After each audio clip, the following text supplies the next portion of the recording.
All right. I'm trying to see if I get myself on the screen. 1 second. All right. All right. Welcome back. Welcome back. Welcome back. Welcome back. All right. I have a wonderful show planned for today. Informative. If you saw the thumbnail, you know we're talking about the Browns. Now, one of the things about the Browns I wanted to talk about was Mr. Tommy Rees. We've actually discussed Tommy Rees before, but we're going to talk about some background about this whole Stefanski turning over play calling because it's not a new phenomenon. It happened last year, right? So we want to talk about that. Yes, Shedeur and Tommy Rees could be a dynamic duo if everything were on the up and up. But we're not going to pretend like Kevin Stefanski is not still the head coach and puts together the game plan that Tommy Rees has to select plays from. So we're going to talk about that. We're going to talk about the Colorado Buffs.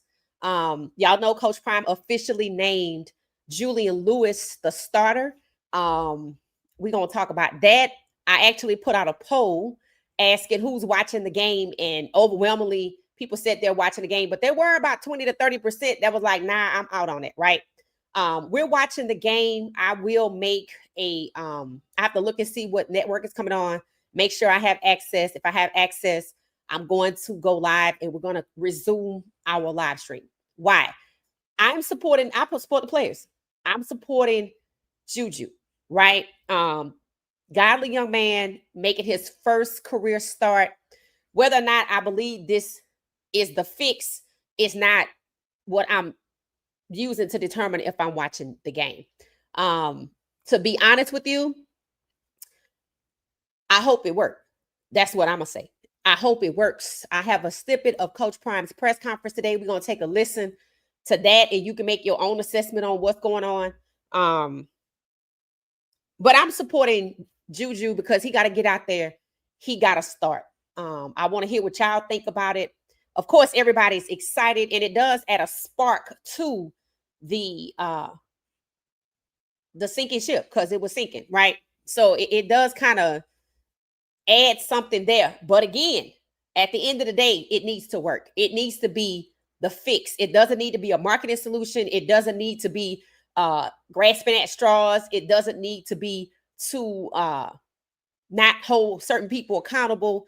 And Coach Prime said something about there being change. We're going to take a listen to that and see how that went. The boosters are really quiet. I know people like, well, do we normally hear from the boosters? We normally hear something. And one of the reigning themes I didn't hear is that Coach Prime was in a rebuilding year.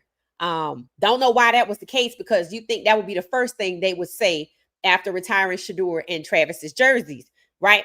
So it's kind of quiet, in my opinion, coming out of Boulder. A lot of people left after the last game.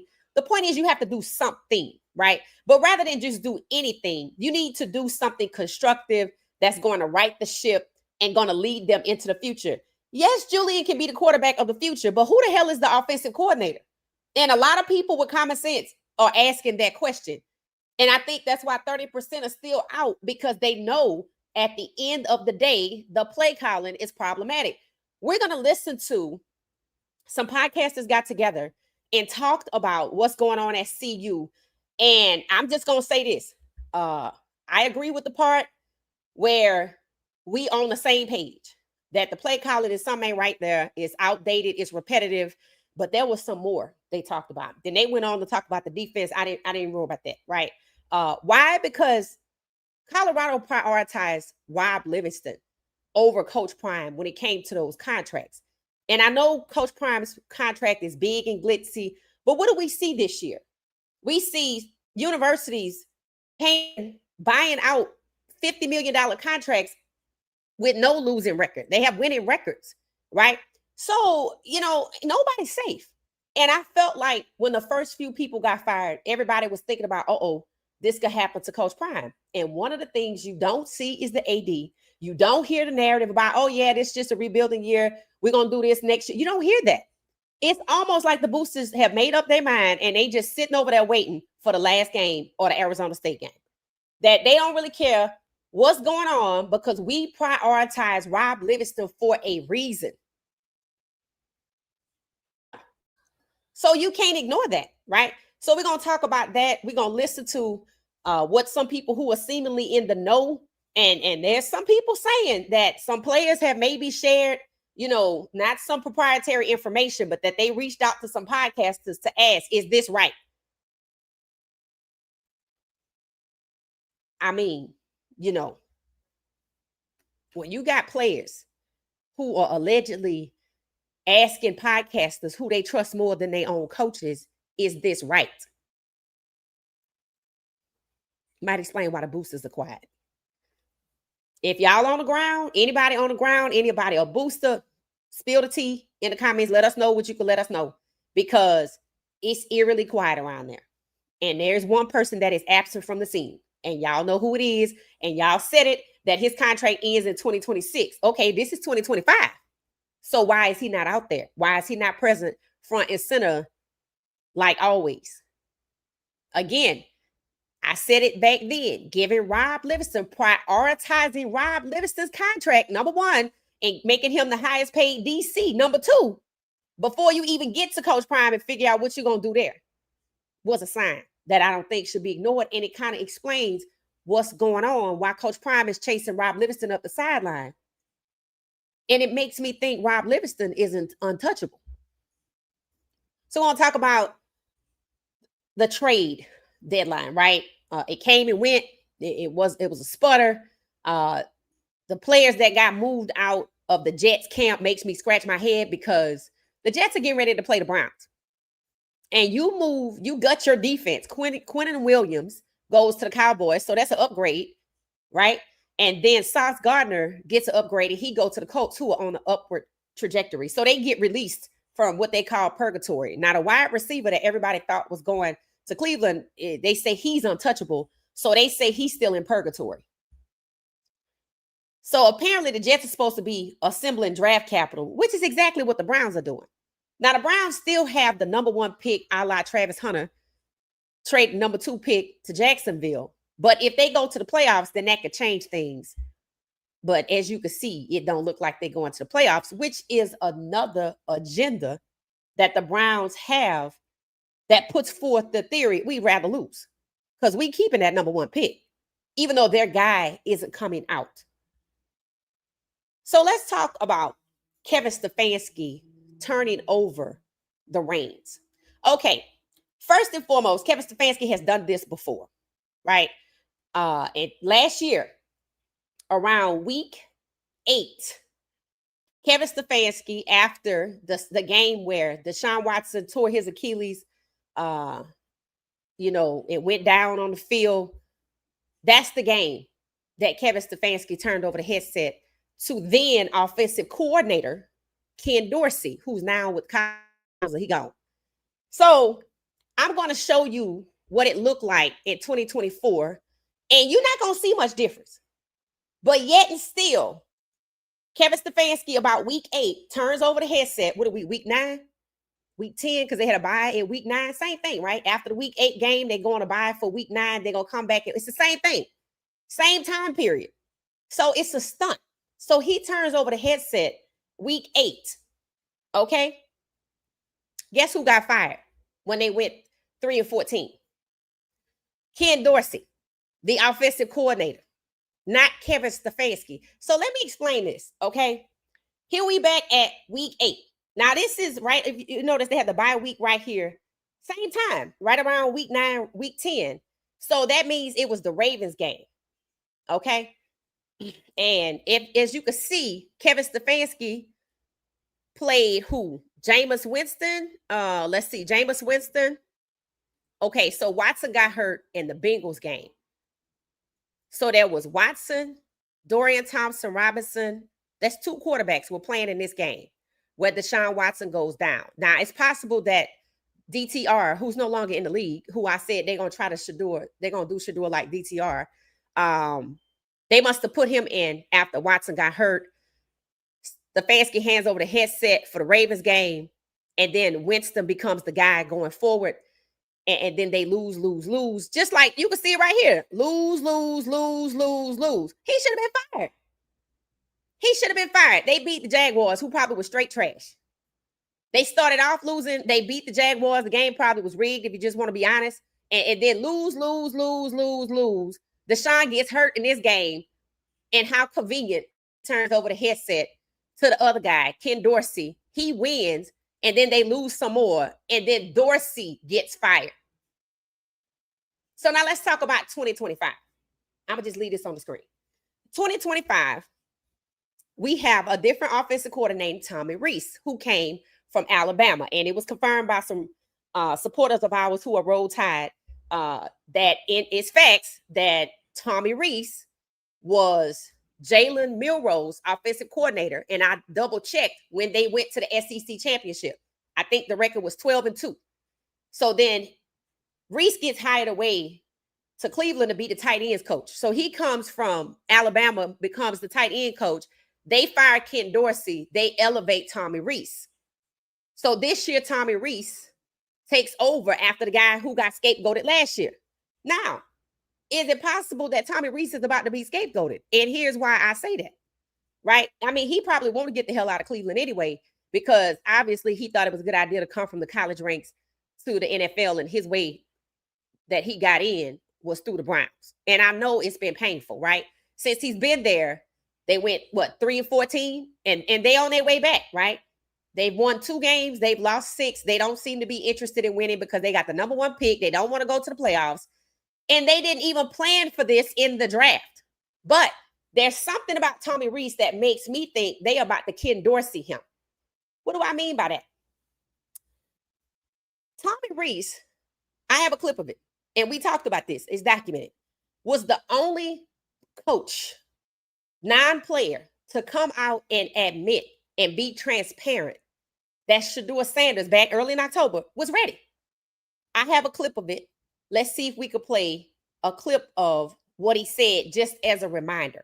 But just the fact that he's the only person on that staff to come out and admit this young man was ready, just like the players admitted. All of this was happening at the same time. Myles Garrett, Jerry Jeudy, Denzel Ward, all was saying Shedeur was ready. Tommy Rees was the only member of the staff to say that Shedeur was ready. So, just as a reminder, let's go ahead on and put that little clip in here. So you already saw their record from 2024. So if you're just not joining us, is Tommy Rees going to be the next offensive coordinator, OC, to be scapegoated as a patsy to protect Kevin Stefanski's job, just like last year, Ken Dorsey. All right, so let's take a listen.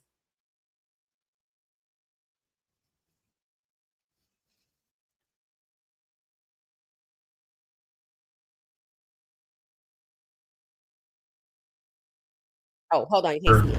Yeah, that's a learning curve for all rookies. So I think he's gotten more used to that, gotten up to speed, doing a nice job in his preparation and understanding what the game plan holds. And then when he's had his opportunities to operate it, nice job. For Shedeur, we're looking for constant improvement throughout the season, and he's done that. And I think you see the growth, the familiarity of the offense and what we're asking of those guys. I think the level of preparation that takes need to be, when you're putting a new game plan together, that's a learning curve for all rookies. So I think he's gotten more used to that, gotten up to speed, doing a nice job in his preparation and understanding what the game plan holds. And then when he's had his opportunities to operate it, he's done a nice job.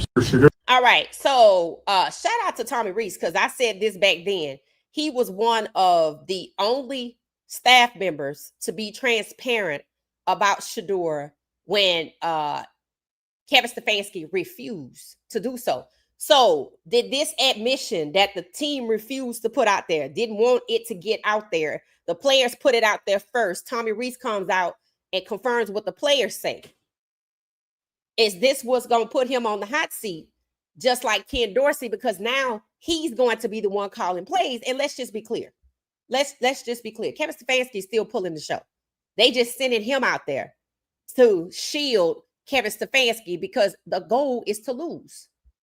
Now, the Jets gutted their defense with some of their best players going to other teams, so that seems to want to give the Browns an edge.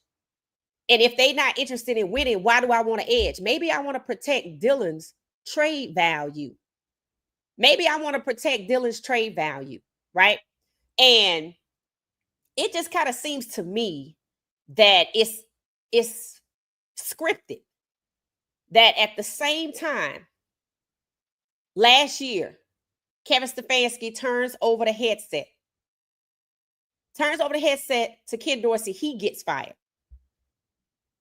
Then you have Tommy Rees, the only person to be transparent about Shedeur's progress, confirms what the players are saying, explains why there's so much frustration in the players in the locker room. And suddenly it's time for Kevin Stefanski to turn over his head seat after the damage is done, because they ain't going to the playoffs. They know Dylan not going to take them to the playoffs. We don't know how many weeks Kevin Stefanski is going to say Shedeur back is not ready. But what they came out and told you was that he was playing the last 4 games regardless. Everybody had hoped he could get in sooner, as if things were on the up and up. But if I can tell you he going to play the last 4 games, if I turn my headset over scripted like clockwork again, there's nothing that's on the up and up about this. I'm trying to protect Dylan's trade value, because one thing about it, they know Dylan is not the guy. And Andrew Berry said it post-draft press conference day 3. Shedeur Sanders, the alternative use for the selection. Trade capital. And considering that the 32 teams, nobody made anything major, blockbuster, this, that, and the other, that want to get a quarterback, they're going to wait to the top 5 that's projected to come out, who's white right now. That's who they want to get. And they're going to use Shedeur as trade bait to get what they want, and they're going to use Dylan. Kevin Stefanski brought Dylan in. He's going to have to protect Dylan's trade value, or he probably going to be standing on the other end of some kind of lawsuit, because you knew he was an undrafted free agent. You knew he couldn't carry the team, and you didn't even draft O-linemen and wide receivers to catch the ball and block for him, which meant you knew you only expected him to hand the ball off to Quinshon Judkins, who was out, but they say he might be miraculously healed. So what's the play? What's the play? Is the play for Kevin Stefanski to turn over his headset, which is scripted, so that now Tommy Rees can get pushed out the organization because he had the audacity to admit that Shedeur was ready? Kevin Stefanski stepping away because they know the Browns don't intend to win, just like last year. They went with a different quarterback, Winston, and won, then lost and fired the OC. That's not even savage. That's foul. Because look at how many games Stefanski had lost. All he did was make sure that they tank. And all he did this year was make sure that they don't go to the playoffs to protect that first overall pick. And they're going to be near the bottom again. They don't need to be dead last. So maybe I end up with 3 first-round picks, because I already have 2. It's possible that they could end up with 3 first-round picks. So they're not actually tanking to get the first-round pick, because they already have that. They tanking to not lose the first-round pick, because if they end up in playoff contention, they could lose it. I read about it. So now that the damage is done, Kevin Stefanski can once again turn over the headset to somebody that they can scapegoat, who actually had the audacity to be the only member to stand up and speak transparently to say Shedeur is ready. I have asked multiple times that since Andrew Berry said Shedeur was going to improve his draft stock, that the last 4 games is that. Because I was like, well, when it's going to be? Now we know the last 4 games. What you also know is he was never going to be traded, because he's draft capital, not mid-season trade capital. But here's the thing. Shedeur could find himself on the Browns roster again next year with their number 1 pick. And how humiliating would that be?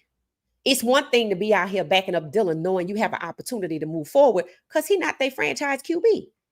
But it's more humiliating for them to say, well, we couldn't trade you because your back injury, and you're just going to have to stay with us another year. We're going to trade Dylan and get him out of purgatory, like the other 2 from the Jets, Sauce Gardner and Quinnen Williams, whereas the receiver had to stay. Shedeur could be that receiver. And they could keep him right there on that bench behind their franchise QB, whether it's Mendoza or anybody else. Now tell me that ain't a slap in the face, because you know you ain't getting in the game. Yeah, they could do that, because that's exactly what they did to Dorian Thompson-Robinson. Brought him in as a 5th-round pick tried to use him to back up Deshaun Watson. Even put him in with Flacco. And when they didn't look good, they demoted him, kept him on the bench the second year in a row. Year 3, he in Philly. Philly waived him. He ain't in the league no more. I can see that being Shedeur's path because these people are still colluding against Shedeur. So it's not a surprise he didn't get traded because, remember, Andrew Berry, who they're calling worthless today, not Kevin Stefanski is worthless. Andrew Berry is worthless. Said that Shedeur will outproduce his draft stock. So that's what should be happening with these last 4 games. But with Kevin Stefanski as the head coach, regardless of Tommy Rees calling the plays or not, do you really think Shedeur's last 4 games are going to be on the up and up so that Andrew Berry, who they are blaming for everything, can get the most for Shedeur skill set? Mind you, they devalued him on the way in the door. He's supposed to get the opportunity to build himself up to leave. But do they really want to set Shedeur free? Do they really want Tommy Rees to call the plays? Or do they really want Tommy Rees for optics to be the one to take the fall? They're not trying to get to the playoffs. They don't care about winning now another game. And Shedeur got the hardest stretch. When it comes to playing the Steelers, the Ravens, and the Bengals and somebody else, the Patriots probably, you think they want Dylan to go out there and lose? But what does it do for Shedeur if he can't overcome these teams that are all leading their division, except for the Ravens, but they on their way back up? It further devalues him. And Andrew Berry don't get what he wants, but they think he worthless anyway. They letting their media call Andrew Berry worthless. What the hell did Andrew Berry do? Other than Louis Shedeur there, so I ain't defending him. But let's be honest. What did he do? The goal wasn't to get wide receivers and offensive linemen, so why are they mad at him? See, that's why he got the job. So he could get blamed. So Haslam can hide behind Berry and Stefanski. But Stefanski, they gonna come. Because they using him too. And I say they using him to keep the seat warm, just like Dylan, till the man is ready to take over. And he gonna find himself on the outside. But by the end, he might be ready to go. But karma looking for him. Understand that. So we're going to have to sit back and wait and see what happens with Tommy Rees. But be on the lookout for what happened in 2024, a setup. Be on the lookout for retaliation because nobody told you to get out there and say that Shedeur was ready. If we wanted to put that out there, Kevin could have put that out there. Now, mind you, they could have sent him to say it because Kevin refuses to. But who knows, right? But what we do know is they protected Kevin Stefanski last year after he lost, 6 games in a row? Turned the headset over after Deshaun is injured so he don't take the foul. And they fire the OC. And then what they do in 2026, they give Kevin Stefanski the headset right back. And then what does he do? Tank the team again. They've only won 2 games. Instead of being 6-2, they 2-6. So now, once again, lose. Kevin Stefanski like, here you go. And guess what they're going to do? Maybe beat the Jets and then lose. And you said Shedeur was ready, so goodbye to you. And Shedeur, we'll see you next year. Or maybe they'll finally trade him. But if the NFL is still colluding, it's just going to reset his clock for the collusion to begin at another team. Shedeur is actually better off on the bench. Do you see the kind of politics that's happening even before Shedeur got there? With how they scapegoated the other OC just to protect Kevin Stefanski? They calling Andrew Berry worthless just to protect Kevin Stefanski? It ain't even worth it. So what does he bring to the table? Servanthood. That's it. And what do they need that for?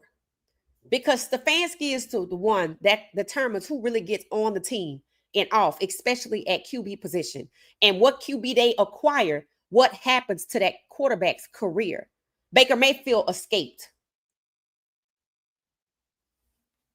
Deshaun Watson, he can play. Like I've been saying, he could have came in after the first 3 games, to be honest. They could have let him start practicing after the first 3 games, but they didn't. This is a lesson for Deshaun because he believed, because they paid him that money, that they must have somehow believed in him. They paid him $230 million. It said he has played his last snap in the NFL. They ain't say for the Browns. They said in the NFL, which meant you tainted and don't nobody want you, which meant they had to pay you that money. They're not going to let you live your life out loud on their field. Same thing for Shedeur.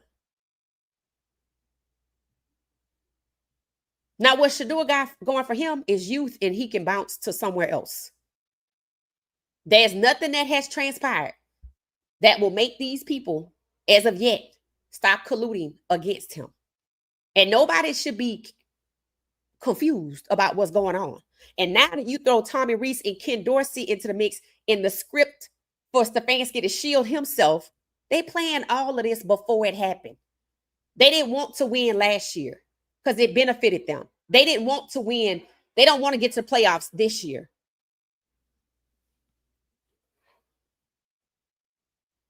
Stefanski has no comment when they ask him about Flacco's success. People like, what you expect him to say? Because Flacco left to go be successful somewhere else. And then what happens?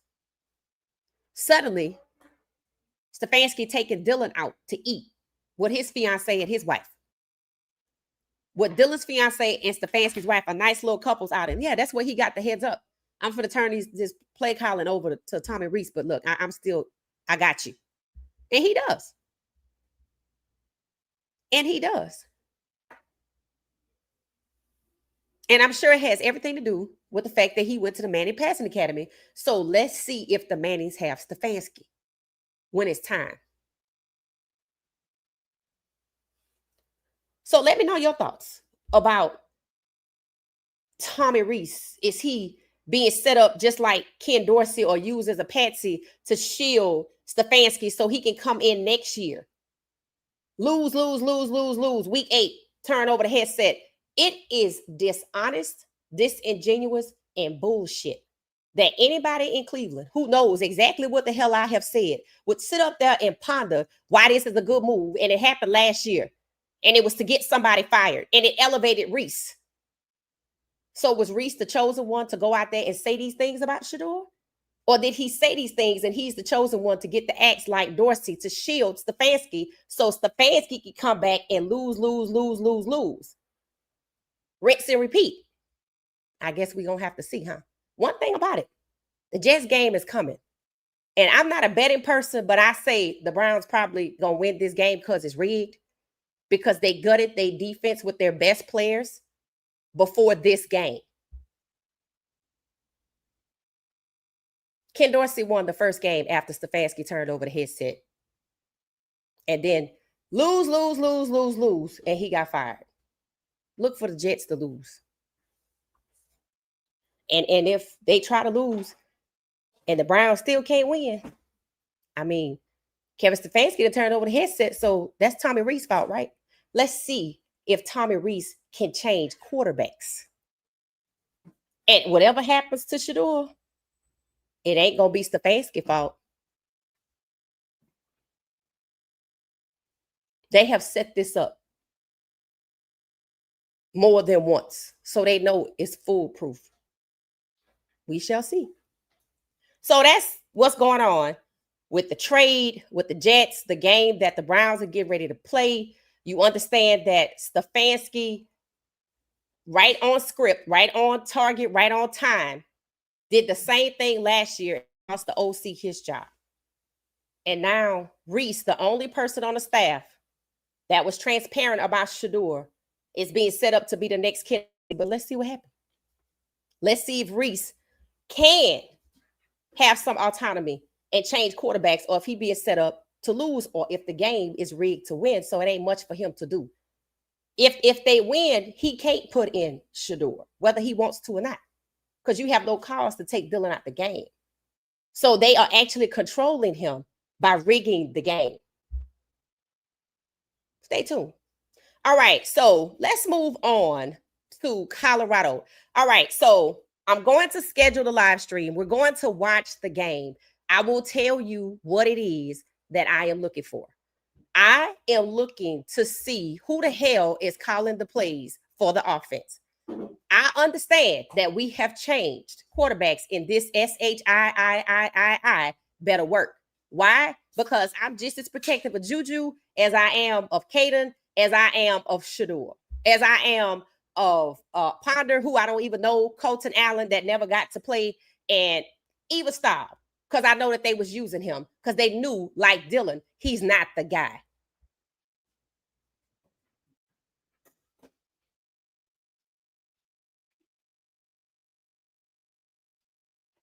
So that's what I'm looking for. So I want y'all to listen to Coach Prime and his interview with the media about the changes that have taken place, or what's going on. I know in one interview he said it was common sense, right? As to why he went with Juju. But I want to say some things. I want to say some things, but I can't. That's what Members Only Friday is about. So get ready. I want to say some things. See, people don't understand, right? You can be family and still hold family accountable. You can be, I can still roll with Coach Prime till the wheels fall off, but I'm not gonna just stand here and not say, you're not doing this right. I'm not gonna say, be quiet and say, no. See, this is what comes with support. See, when people support you, and this is the football team. So Coach Prime needs the support of the fans. Hello, I'm a fan. You want me to spend my time to watch on TV so it can count for CU. You want people to show up out here to pay good money so it can count and support CU. So Coach Prime has to be accountable to the fans. The boosters already have decided what it is they're going to do. If he make it to next year and it ain't going well, he ain't going to make it the whole year. I have no problem with being honest because that's what's happening out here in these college football streets. Coach Steve Sarkisian said it. Everybody want to fire their coach. Who the hell y'all going to hire? I totally agree. So I suggest that Colorado consider that. But I think they might have already secured their guy just in case. Yeah. There's no other reason to prioritize Rob Livingston and get his contract first and make him the highest paid defensive coordinator if you don't intend to turn things over to him at some point. And if you have already decided that you're not supporting Coach Prime, you just letting it play out. Whether it's to the end of this year, the Arizona State game next week, or the first 3 games of next year.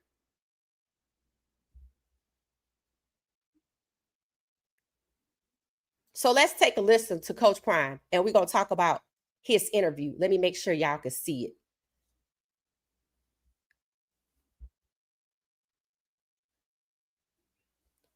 So overwhelmingly, most of y'all say y'all watching the game, so we're going to watch it. All right. Let's hit it. Coach Prime. This is his interview talking about changes to the coaching staff, etc. Just take a listen. You mentioned, those things happen behind the scenes, YouTube things. Yeah. At what point, though, after some of these losses, do you kind of lose trust in having people in the right spots? I might already change it and you don't know. I don't do stuff and blow the whistles and make major announcements. Hey, I don't do that kind of stuff. I do put a pin in that. And I let you guys still take shots. You don't even know you may be shooting at the wrong target. So some things take place that you may not be privy to. At what point would we figure? At what point would they be changes that we do notice, though?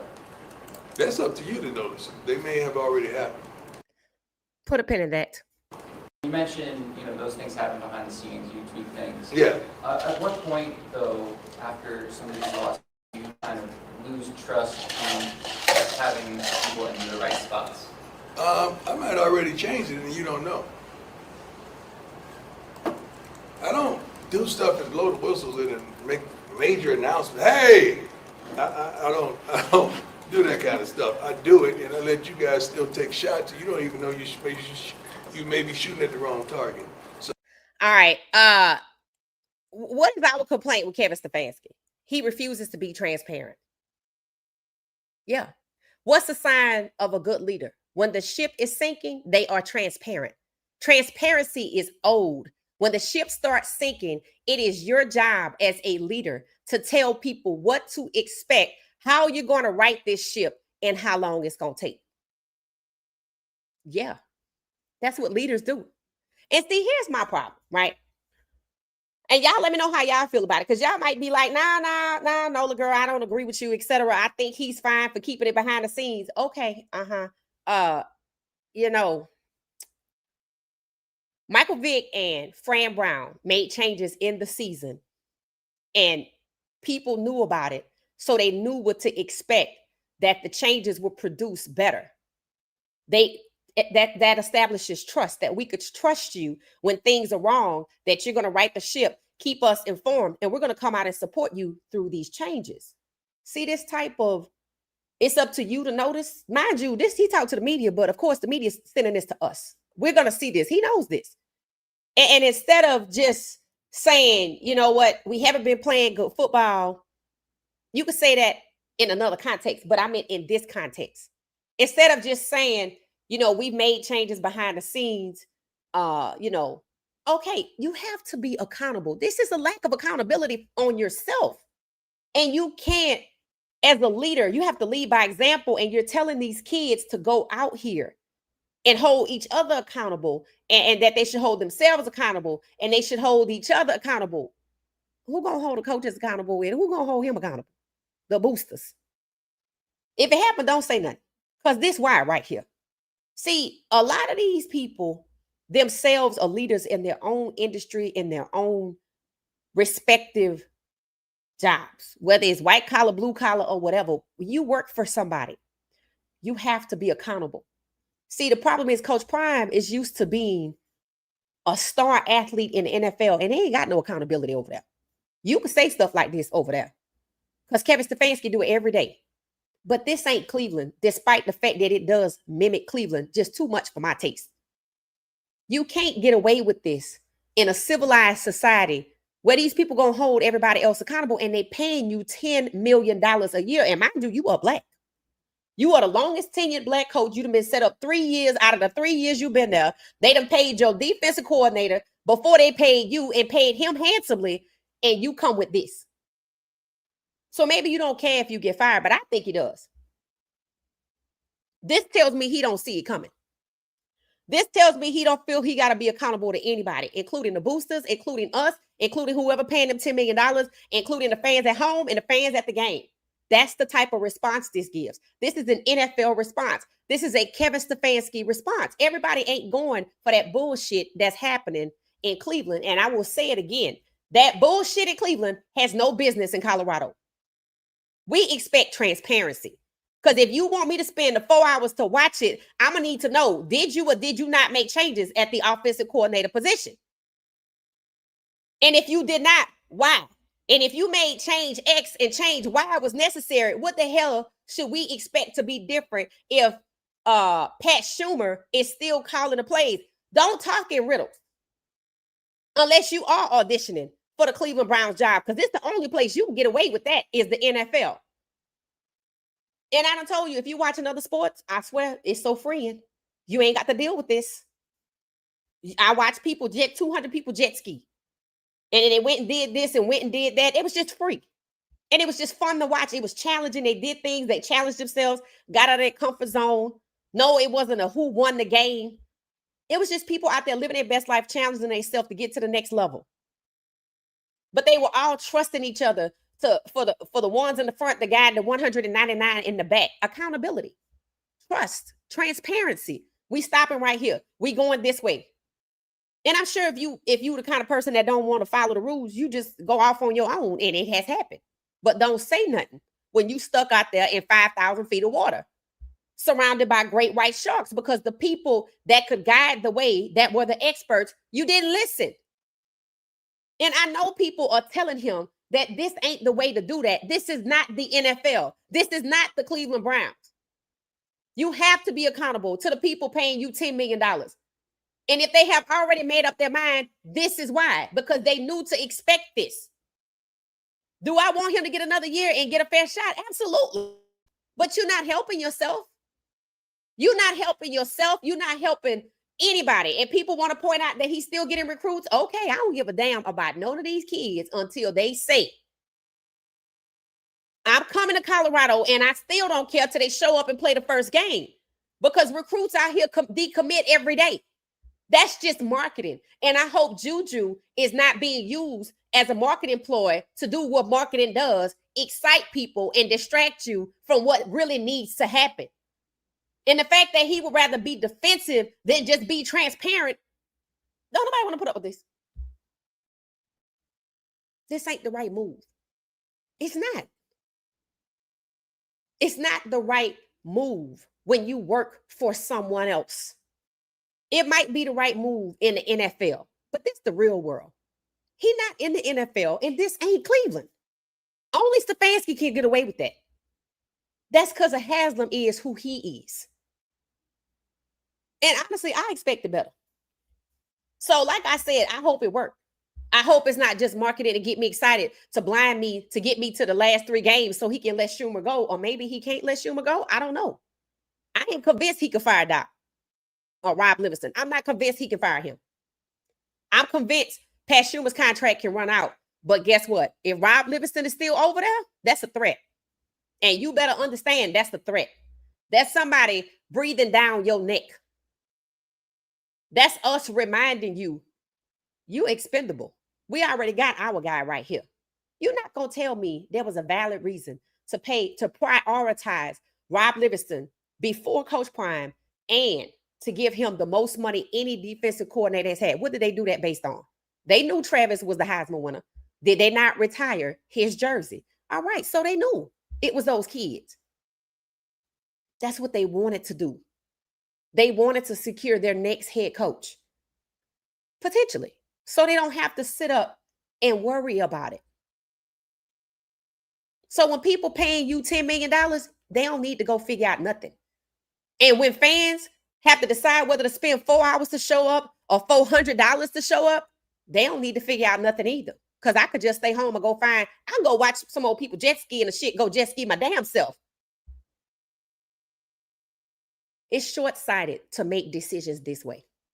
And this type of response could work in the NFL, could work in Cleveland, but it don't work out here.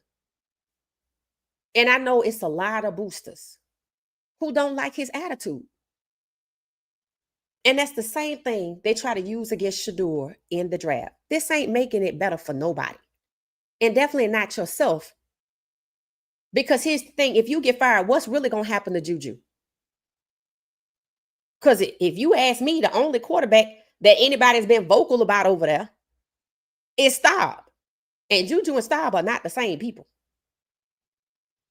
So it will behoove Coach Prime to remember he works for Colorado. He has to be transparent for the fans and responsible for the players. So move accordingly so you can be there for the players next year, because they already got their man on deck.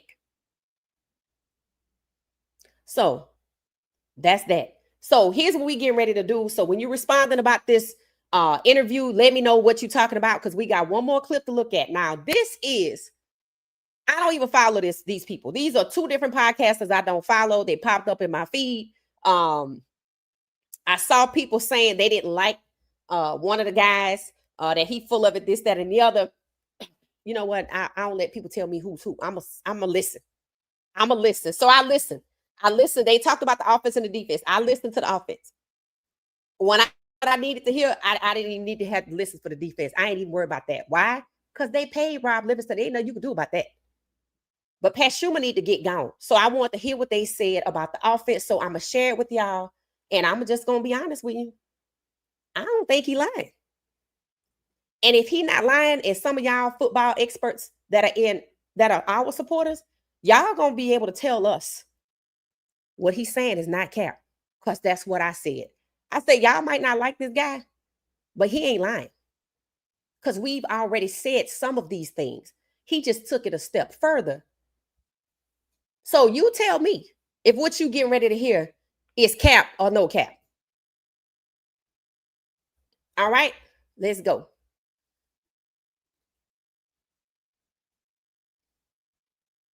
And I know some of y'all mad, but y'all, I just hate to tell you, but It ain't helping nobody by lying or being in denial. You ain't helping yourself or nobody else when it comes to that.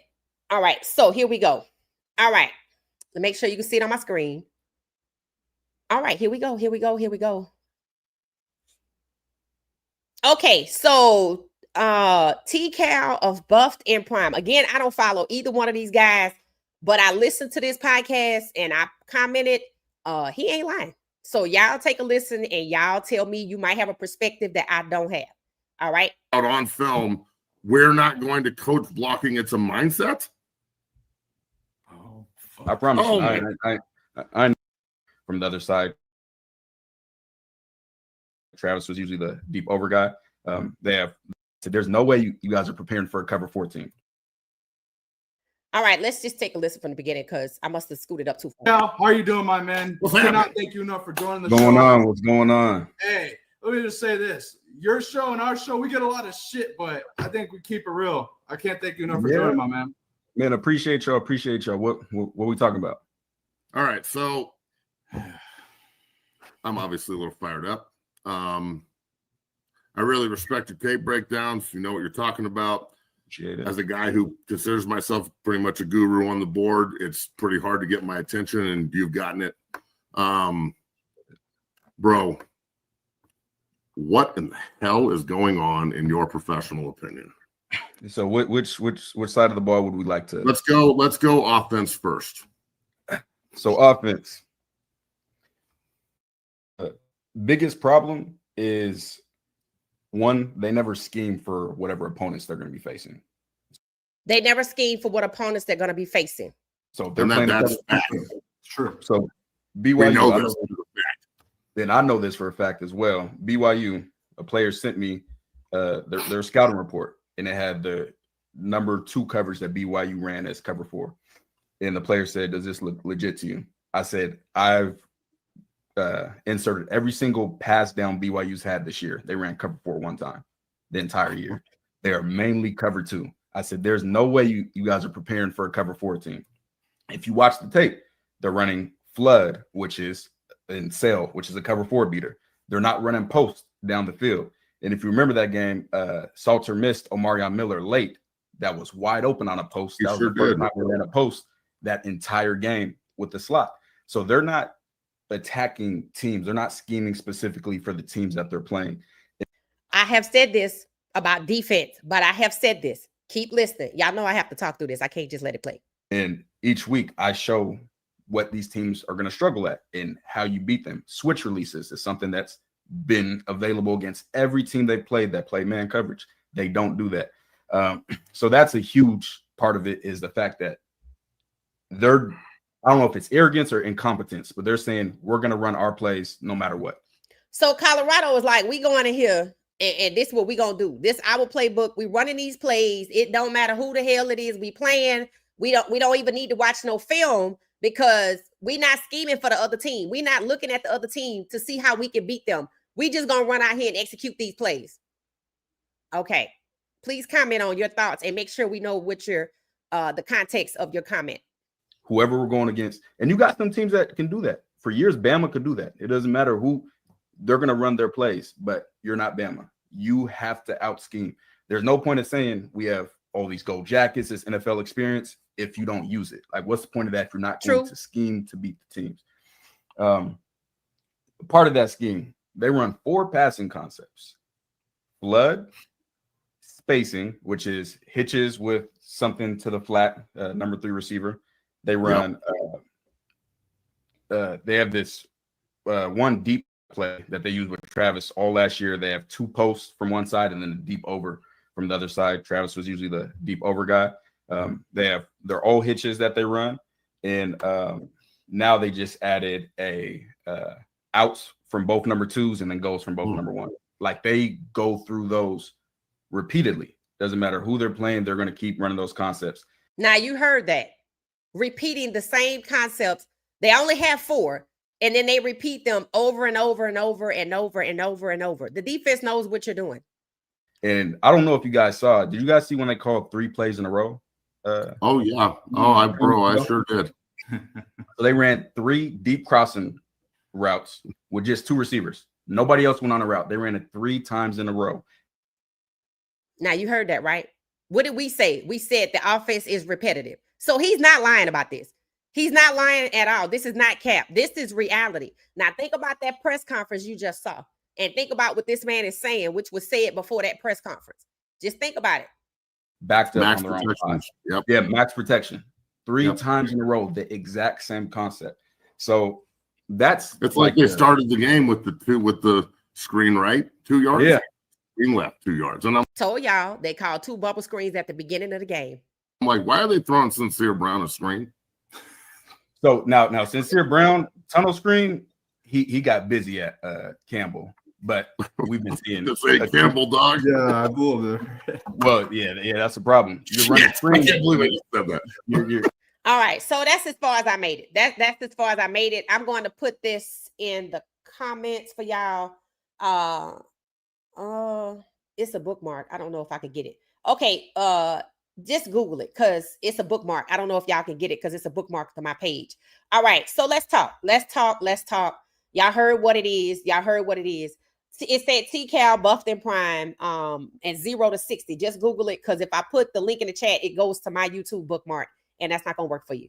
But I want y'all to go watch the whole thing again. I watched that. That was it. I didn't even make it to the part about Sincere Brown before. So what do y'all think? Because see, here's the thing, right? The fans themselves have been saying Pat Schumer's play calling is repetitive. So he's saying what we've already said. So he's not lying, right? The first guy that was talking. Then the part about they're not scheming for the other team, which means they got these kids out here watching film on how to beat the other team, but the OC is not scheming for the other team. He going with the playbook. Who remembers when Sean Lewis started having the same repetitive plays over and over and over? That's how he was taking down the team. And Coach Prime said after the Oregon game, well, even if they did give the plays away, we have to execute them. See, Coach Prime believes that if the players just execute what they put out there, then that's what it is. It's like he can't either see or admit that Pat Schumer is doing exactly what Sean Lewis did by repeating the same plays over and over and over so the other team can figure it out. So to say we need to execute it, how you going to execute it if they going to anticipate it? The Oregon game, they anticipated damn near everything Colorado did because they did have the playbook. See, Pat Schumer been in the NFL so long, and you know it's a lot that's rigged over there, so he knows I don't even have to do that. Bubble screens slow down the offense. I don't call run passing option for the quarterback. I call bubble screens for the run game. The run game that I yelled and screamed about that we didn't do anything about. He didn't want the run game. He wanted to suppress Shedeur, just like he's suppressing Caden. And Coach Prime's response is, well, if we execute the plays, bruh, they know what plays you're going to execute. So they're going to jump out in front of you. That's the part right there that seems to be lost on Coach Prime. And I don't know how that could be. But here it is. Coach Prime is in his 3rd year. He's a legend, the best to ever do it at cornerback. And he don't have no cornerbacks really. Ivan Yates is now stepping up, but why he didn't get the nod before? We've said the same thing about the defense. They not scheming for the opponent. I said that during the Nebraska game. Why does it seem like the defense come out here and don't figure out who we playing until the second? Because they not scheming either. They coverage is so basic, everybody know what to do. Pat Schumer just repeats the same thing over and over. Everybody know what to do. And he holds back the team. Bubble screen, bubble screen. If Juju was in this game and it's bubble screen, check down, look for the other team to intercept him. Look for the coverage to give weight. Why would you allow Julian Lewis to be turned into Dylan Gabriel? Because Pat Schumer's offense by nature is old, stoddy, and turtleish. Why would you take a 5-star, who did you call Little Shedeur, and try to handcuff him with bubble screens and check downs? Was it not enough that Shedeur had to overcome that we want to celebrate Juju having to get out here? That's why we said whoever the goddamn play caller is matters. And Coach Prime could have just told us today, well, we made changes as signal caller, but maybe that ain't the changes he made. That's why we didn't get the transparency. We don't get transparency from Kevin Stefanski because, for one, he lying, and two, he don't want to tell us that Shedeur ain't good, or we holding him back, or I'm going with Dylan regardless. He don't want to answer those questions. Therefore, he is not transparent. Coach Prime don't want to answer those questions. Therefore, he's not transparent.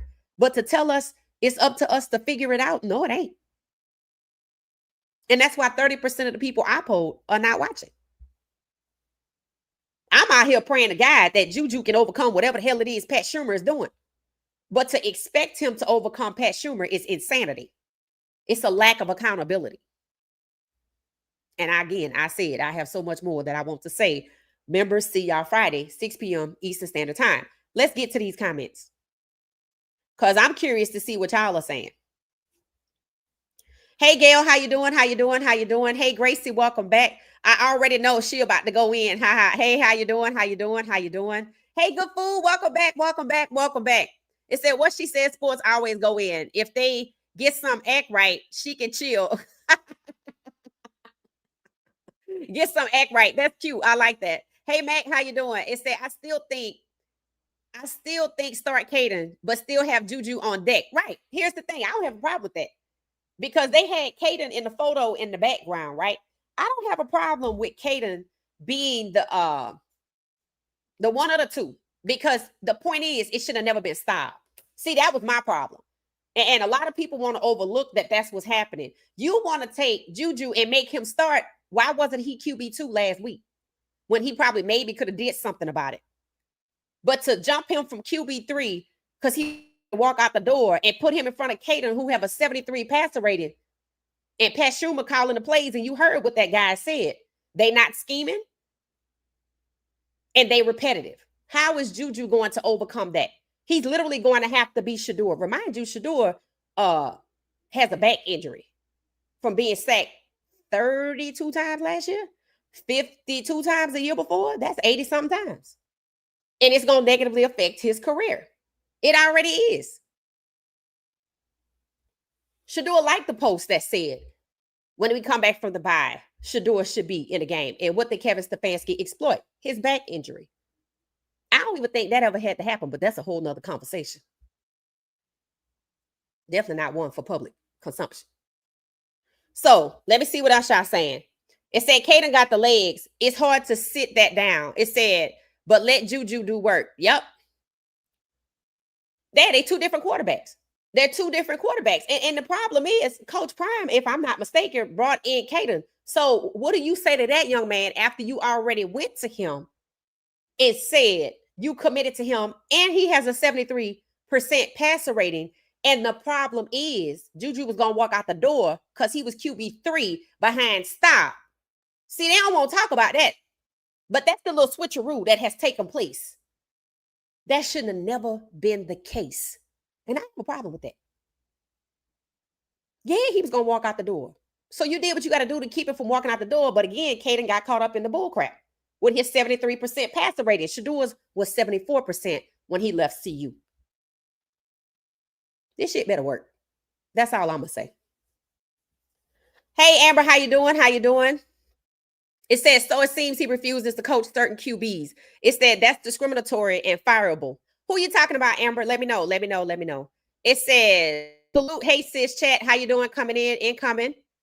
Let me see the video. He's so funny. Roll Tide. Okay, Mac, you Roll Tide as well. He spoke well of Shedeur. Oh, you talking about Tommy Rees? Yeah. It said he said Shedeur knew the plays and worked hard in the classroom too. Right. He said this back in the beginning of October. That's 30 days ago. So Shedeur was ready back then, but they would rather have lose with Dylan, because what did Haslam come out and say? Haslam came out and said, oh, you know, Stefanski does good work for us. And then they lose again. He ain't doing good on the field work. He doing the dirty work. That's what he doing. It says, sis, you made me go by the same shades. That's hilarious.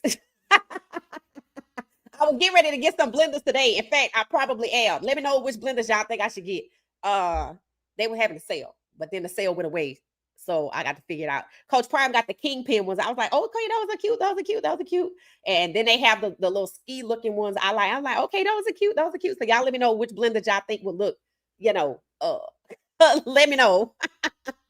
Because I know y'all know what they got. Because somebody told me I should have got some lime green ones one time.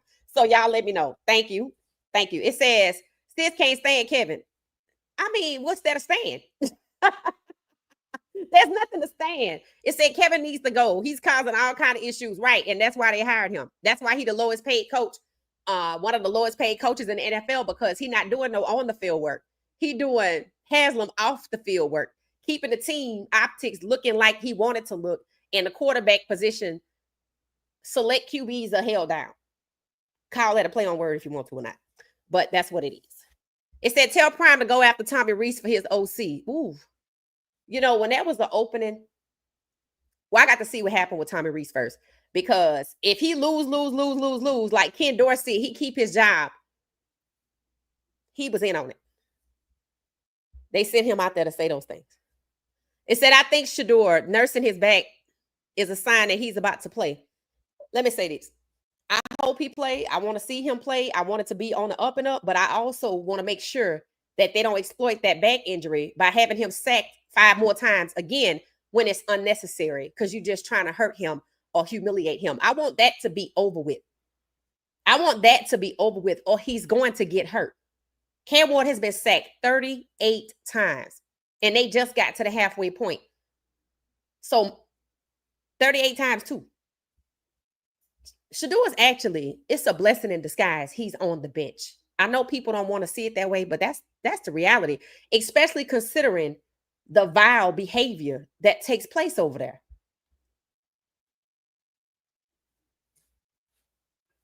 It said they operated in bad faith. Tanking should be illegal, right? I agree. It said what player would want to be on their roster? I don't think anybody is, except for the one guy that they said they was going to trade. I forget his name. He might be on. He said, I want to stay here. Well, I think he got his wish. They are still paying DTR, right? And I don't think he in the league. He got waived from Philly and they didn't pick him back up. Philly seems to be the place where they trade people. Maybe because, I don't know, the twin brother over there. I don't know how that worked. It said, Deshaun Watson needs to just leave. It's over as far as Cleveland. He can still play somewhere else. Here's the thing. 13 teams wanted him, and they shipped him to Cleveland. And the narrative quickly became, after he got injured, he's played his last snap. He could have started practicing after 3 games. They haven't let that happen. They would rather lose than even let him practice. So let's see if they let him start practicing closer we get to Shedeur's 4 games, because they're going to pit them against each other. Pay attention. Yep, a puppet. It said karma needs to come. Oh, I totally agree, Pamela. It's just long overdue. It's just long overdue. Baker is white, though. It wouldn't be the same for blacks. I wish Shedeur had gone to the Eagles. Here's the thing. That's my point. Baker can escape. Flacco can escape. But Shedeur can't. Hell, Dylan can't either. They going to make him look good so he could probably go somewhere. And hell, don't be surprised if him and Shedeur end up on the same team again. Not saying that's going to happen. One of them going to still be there next year. And it's not going to work well for their careers. It's not. It's going to be the same thing it is this year. And Dylan might be okay with that, because honestly, his position is a gift. Him going to that Manning Academy, getting into Oregon, all of that was planned for this moment right here. And people don't like to think that these people know who's coming out of school. They know the last 2 years. We're going to see who coming out that's black. Stay behind. Stay behind 1 more year. Maybe give guy time to fix this mess. But then again, if the goal is for you to hashtag start your own, it ain't going to work out. Because the goal might be to start your own. Everybody's being exposed right now. I don't know if you notice it. Everybody's being exposed. Even our beloved Coach Prime is being exposed. It's letting us go, oh, okay, I see why this not going to go like that. Or I see what it's been the whole time. What is the first thing people said when this season started, the Georgia Tech game? Damn, Shedeur was Superman. Vindication. That's vindication for Shedeur, because people insisted his jersey did not need to be retired.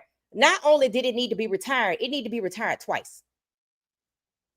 Vindication for Shedeur. It wasn't all Travis. That's also vindication for Shedeur. It also makes the NFL look foolish for denying him in the first place. Take the humiliation and put that aside. Just devaluing him was foolish. It was discriminatory. It exposes the NFL. It also exposes the Browns that they just don't want a black star quarterback long term. They don't want that. They willing to do tank the whole time until a few white quarterbacks hit the draft, and that's where we are in 2026. Shedeur is being vindicated all over the place. Everybody's being exposed. We even said it. Damn, Shedeur and Travis didn't even need to be coached. People question, well, damn, was Coach Prime really a good coach? Or was it Shedeur from Trinity to Jackson State and then Shedeur and Travis, Jackson State to Colorado? Based on this year? Yeah. Everybody's being exposed. And Shedeur is the person that's being vindicated, even with Travis in the NFL. People like, damn, it really was Shedeur. Because how many people said Travis made the program? It was Shedeur. It was Shedeur. And you know what people have been pointing out? That Shedeur knew that the goal, when they got to 3-0, that the reason he fell out with Lewis was because Lewis was trying to tank his father's program. And he wasn't letting it go down like that. And then Coach Prime or somebody gets past Schumer and they go the NFL route. And then Schumer starts to do it. And Shedeur wasn't letting it go down like that because that's his father's team. If that wasn't his father's team, I think he would have been fired already, just like everybody else. So now Shedeur not here to do it. And they think they need alphas to overcome Pat Schumer. You need to fire Pat Schumer or tell us that you can't. You better off telling me they won't let me fire him because I know you tried. So I don't know what stopped you, but you better off setting expectations with the fans so we can help you, roll with you, support you, cheer for you, do the same thing we do for Shedeur, push for accountability. They know we out there in Cleveland. They thinking long and hard before they moves. If they sent Tommy Rees out there instead of Stefanski to pub up Shedeur, it was because the players were already doing it, so they didn't want to look like jackasses and not do it. So they sent Tommy Rees to do it, or they finna set up Tommy Rees because he decided to do it. We're gonna find out one thing about it. He's coming. These games are coming, whether we want it to or not. But it's looking like I can see Shedeur's the one being vindicated, whether it's Travis, whether it's Coach Prime, anything, Heisman, Dillon, everything, Cleveland, the NFL draft, all of it. Just that one young man being treated the way he was treated is now exposing everybody. Only God can do that. And it's showing you that he was a hero. And for them to retire Shedeur and Travis's jersey, but to prioritize Rob Livingston contract over Coach Prime, you see, that's that disconnect right there. That means you don't appreciate him. You knew it was them. Because if you had valued Coach Prime, you would have got his contract done first. Yeah, that's what companies do. Let me keep my talent. Good talent is hard to keep, hard to get. Like Sarkisian said, everybody firing their coaches, who y'all gonna hire? Facts. See, these boosters feel like they're powerful because they're coming up with the money, but they haven't thought about who it is they're going to hire and if it's really going to work out, or if you're just going to be in the same position 2 years from now because everybody want to see. Sarkisian say everybody want to hurry up and win. These boosters want to feel and flex their power. That's all it is. And they mighty damn quiet in Colorado. Normally the media out here telling you what people thinking, they ain't saying nothing because they already know what they're going to do. I ain't lying. They know what they're going to do. They already know. It said, bro, is paid. Yup. It said they at least want to win. What's the Deshaun Watson contract? $230 million. $46 million this year was paid by the insurance company. Next year, 2026 is the final $46 million payment. They can't trade him, by the way. They can use Deshaun as trade capital, which I think Deshaun's trade capital value is fully healthy because he's healthy. He can practice. And the fact that they won't even let him practice to show anything, if they don't let that happen, if he get out there, he just gonna get hurt again, and the insurance company gonna pick up the last $46 million. That means they are holding Shedeur back. They're holding Deshaun back. That's what it means. That's exactly what it means. And Dylan might be the one to move on. It said this is all a mess. It said the Browns aren't an honest team. No, they're not. It said this football became so political. Yeah, it's not even fun to watch. It's Flowers said boycott. I totally agree. It said CU blew away twice. It said that's why they ain't on Prime Stream no more. Who are you talking about? The guys that were in the podcast guys that got together to collab? It says CB talked about accountability today in his morning meeting. Okay, that's good. That's good. It said talk to him as soon as Travis committed to JSU. Who are you talking about, Amber? Oh, I think that's actually when they decided to come get Coach Prime.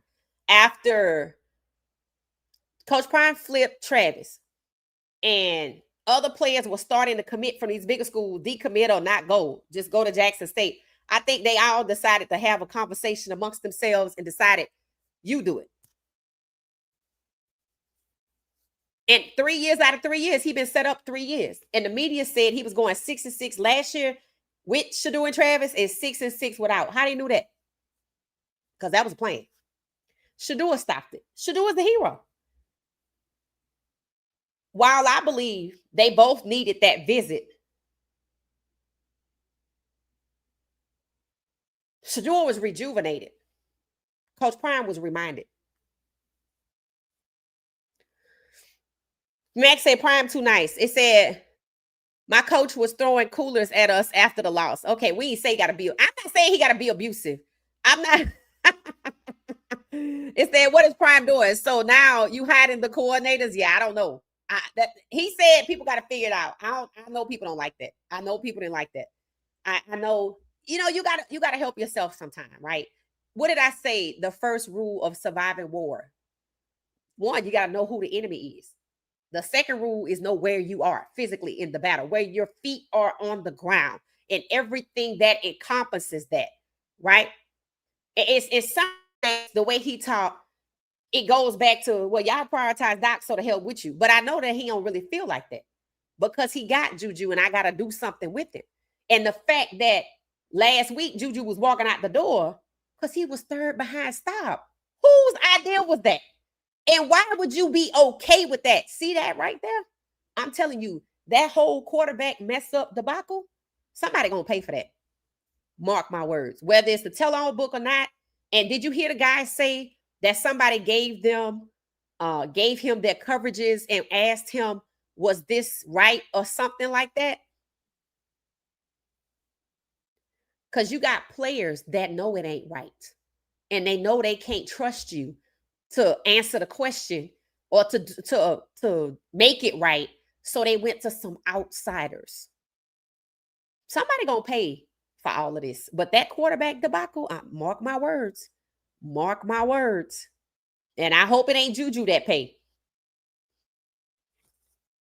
I hope not.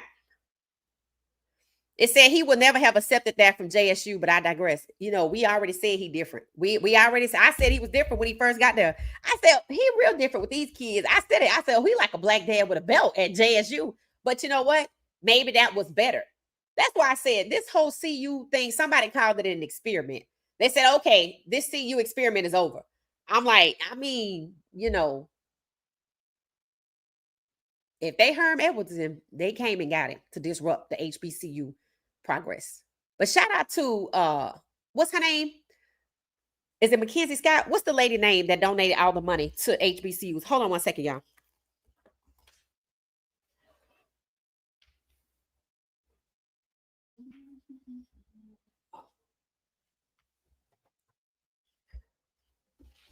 I feel like her name is Mackenzie Scott.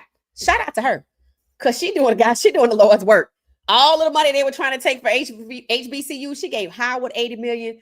I mean, the money she has given to Spelman, Clark, I'm like, Lord. I mean, when you just look at the list of schools, because I had the list of schools, I'm like, this is the gift. And y'all better use it wisely. Y'all better use it wisely. Because I don't know if y'all remember last year, Fisk had a promising gymnastics program. They had to shutter it. Hopefully they got it back.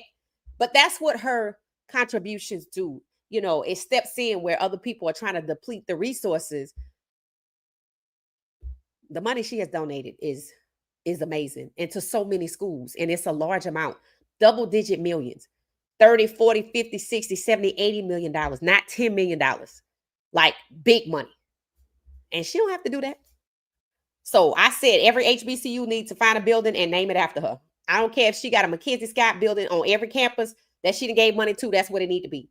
Show the respect. Show, because you wouldn't have got this from nobody else. I'm just gonna put it out there.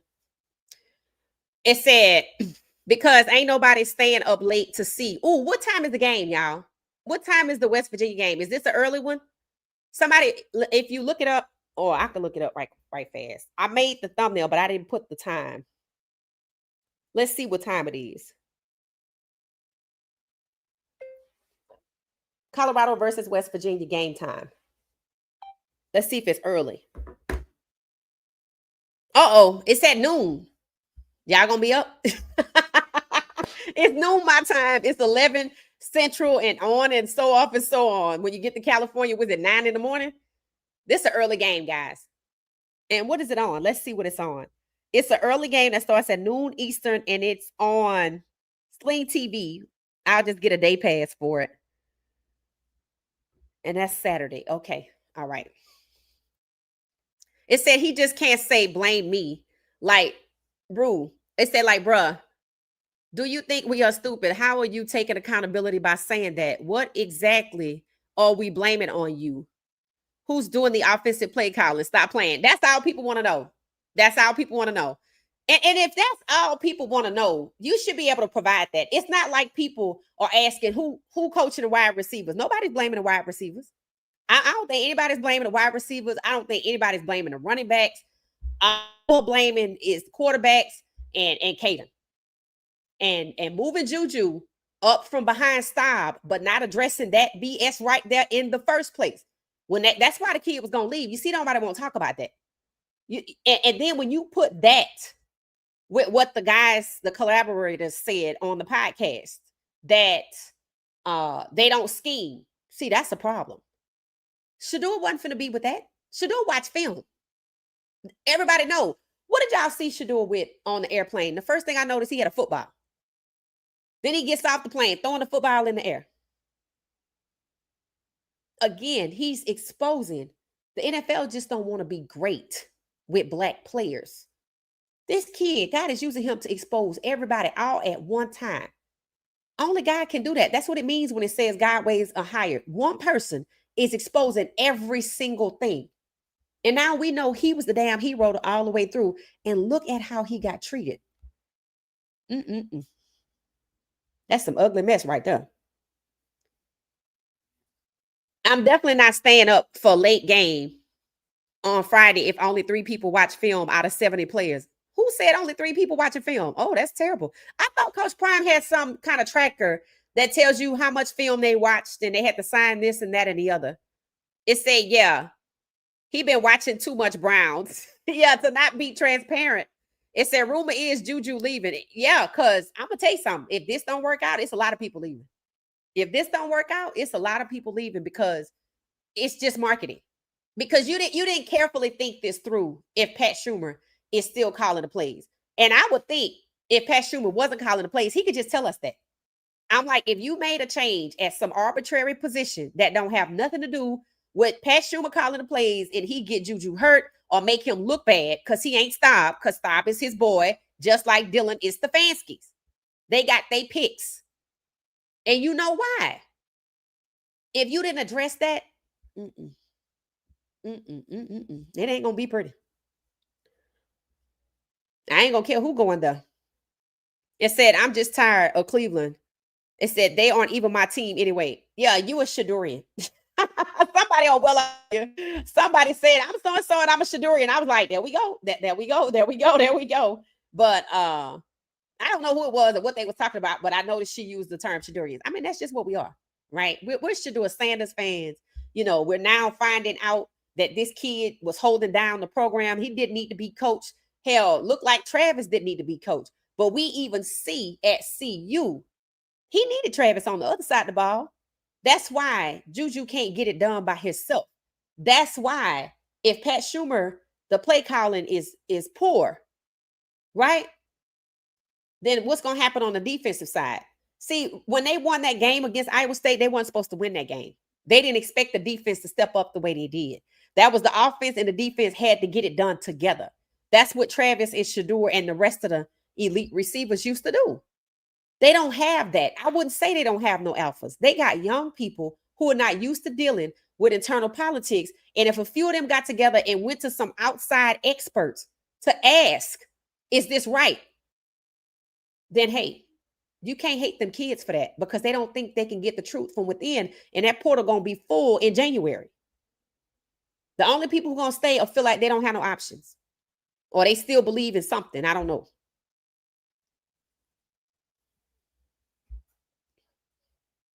It said, you think Prime would avoid acting like this because all it does is give the haters ammo to say he's no different than Stefanski. I mean, yeah, we said that. It said Prime wasn't acting like this 2 years ago. No, he wasn't. He wasn't. And you know, somebody pointed this out, right?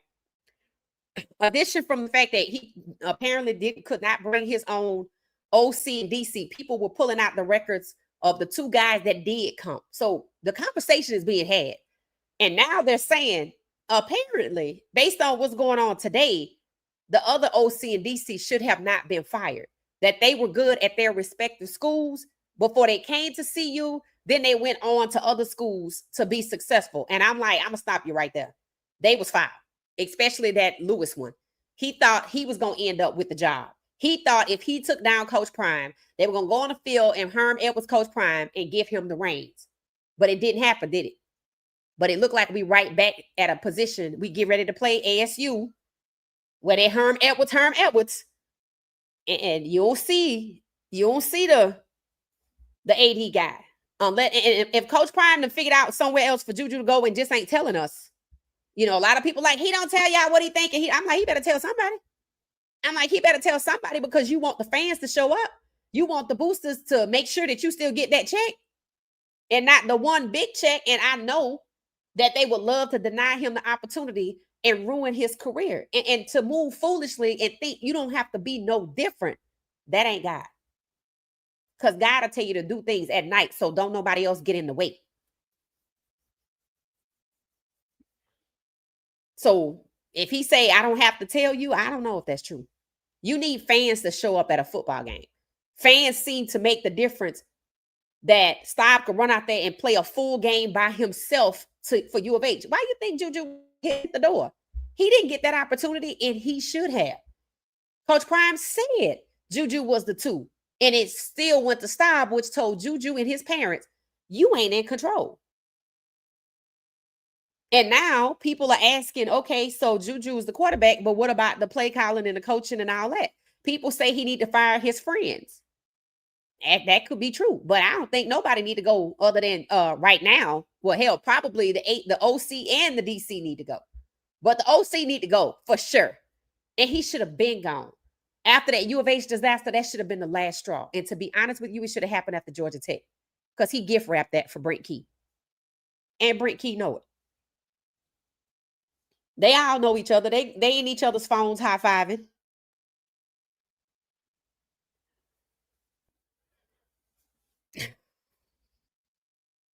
It said Max, Salter, and Camel are texting podcasters. C-Cal, I assume from Buffton Prime about what's going on.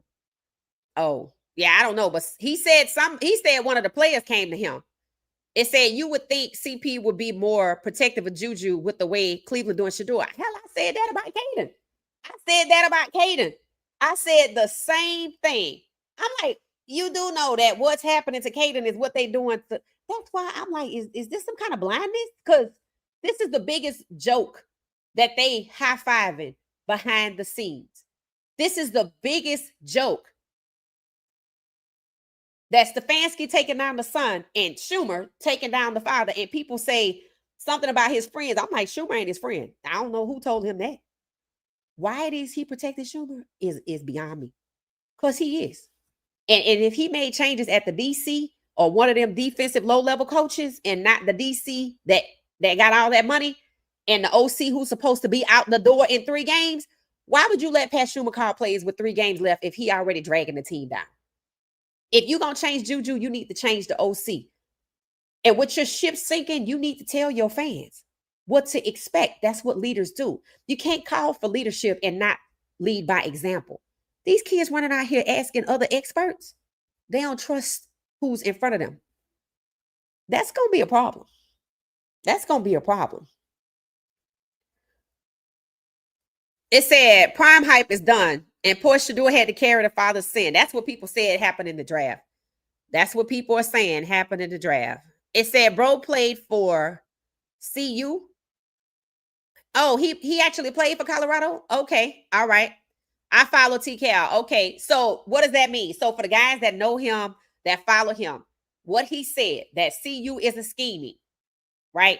He said that worked at Alabama for a while. Notice he's letting you know they don't do that like that no more. And he's saying, we not Alabama. And then, so the point about they're not scheming against the opponent to win. They just using a generic playbook and we playing our game and the hell with it. That's so crazy, right? And then the second part that he said, like talking about how, what was the first part? The first part was scheming. Oh, predictable play calling. Not scheming. No, they're not scheming. And predictable play calling. Is any of it cap? You don't have to tell me the predictable play calling is not cap. I know that part. The scheming part, I didn't think he was lying. I don't know why anybody would do that.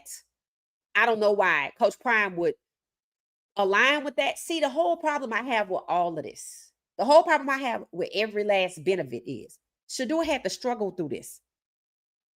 And I feel like they want somebody else to struggle through it rather than hold Pat Schumer accountable. And that's crazy. And now we down to the last 3 games and you still gonna let him call the plays? So that means he absolutely has the right to sink the ship. And that means Coach Prime feel like he gonna get next year and he free of him. I'm like, but if Doc is still there, if Rob can't go nowhere, you gonna make it through 3 games next year. Because that's why they paid him. Hey Val, see how you doing? How you doing?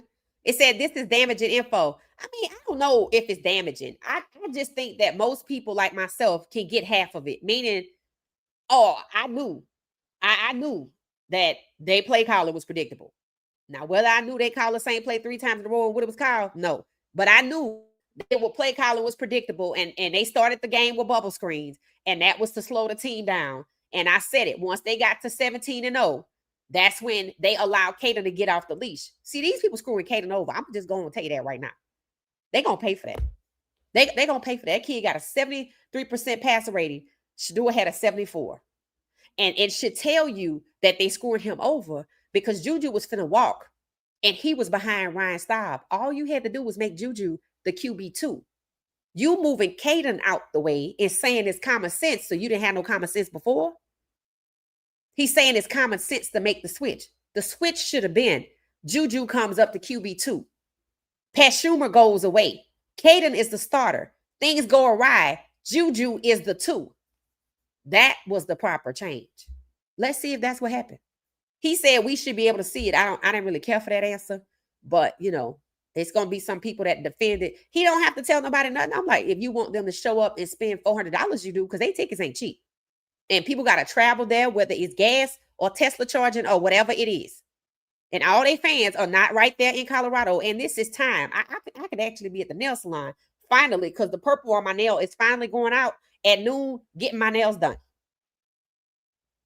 I don't have to pay money to watch this damn game. Yeah, you got to be accountable to the people you answer to. You got to answer to the fans that you want to show up and support. This ain't the NFL where they don't give a damn about the fans.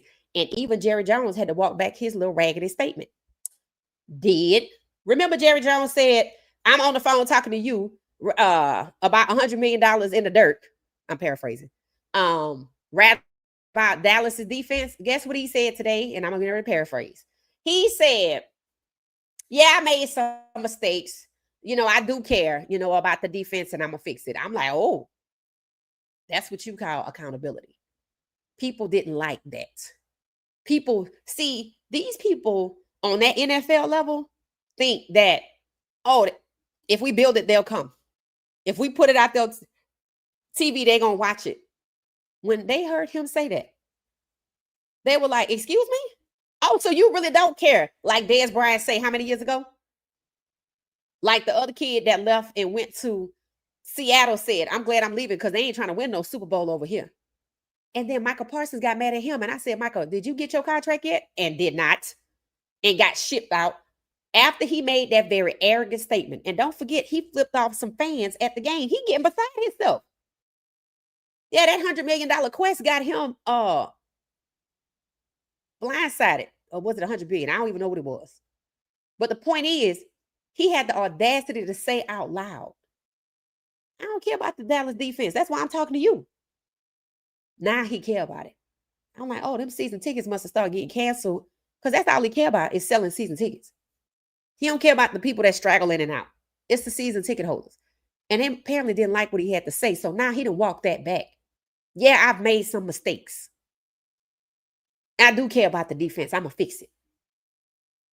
Now, if didn't nobody say anything, he would have not walked that back.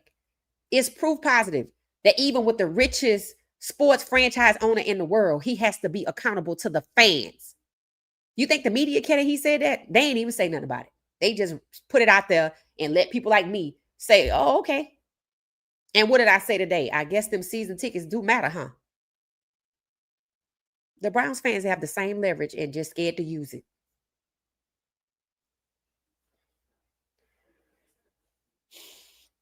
So, yeah, if Jerry Jones got to be accountable for the fans, so does Coach Prime. And Coach Prime is not coaching in the NFL. He coaching in college, and these people are a little different. It said Prime too smart for this. Yeah, he's smart for this. This was a really good analysis. Thank you. Yeah, he did a good job. He did a good job. He did a good job. Buffed and Prime. Miss Anyway, you must watch them too. It said you should be saying, Matt, the guy in the glasses is mad because he did not get the line coaching job. It said the guy talking also did not get a job. Here's the thing. I don't care who didn't hire who. D-Will, is he lying? Are the plays not predictable? Yes, they are predictable. The plays are predictable. Is he lying? That's what I mean by people going to be mad because I don't like them. I don't give a damn who you like. Is he lying? No.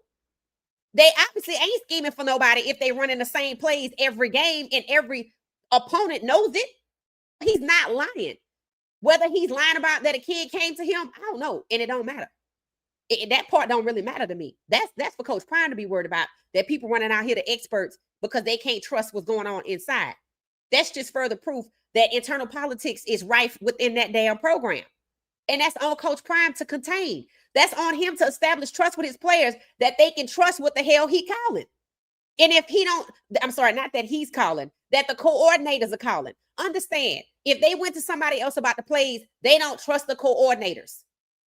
And the fans don't either.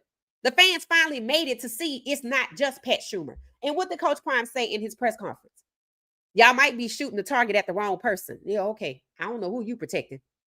Because it sounds like he pointing the finger at Doc and once again shielding.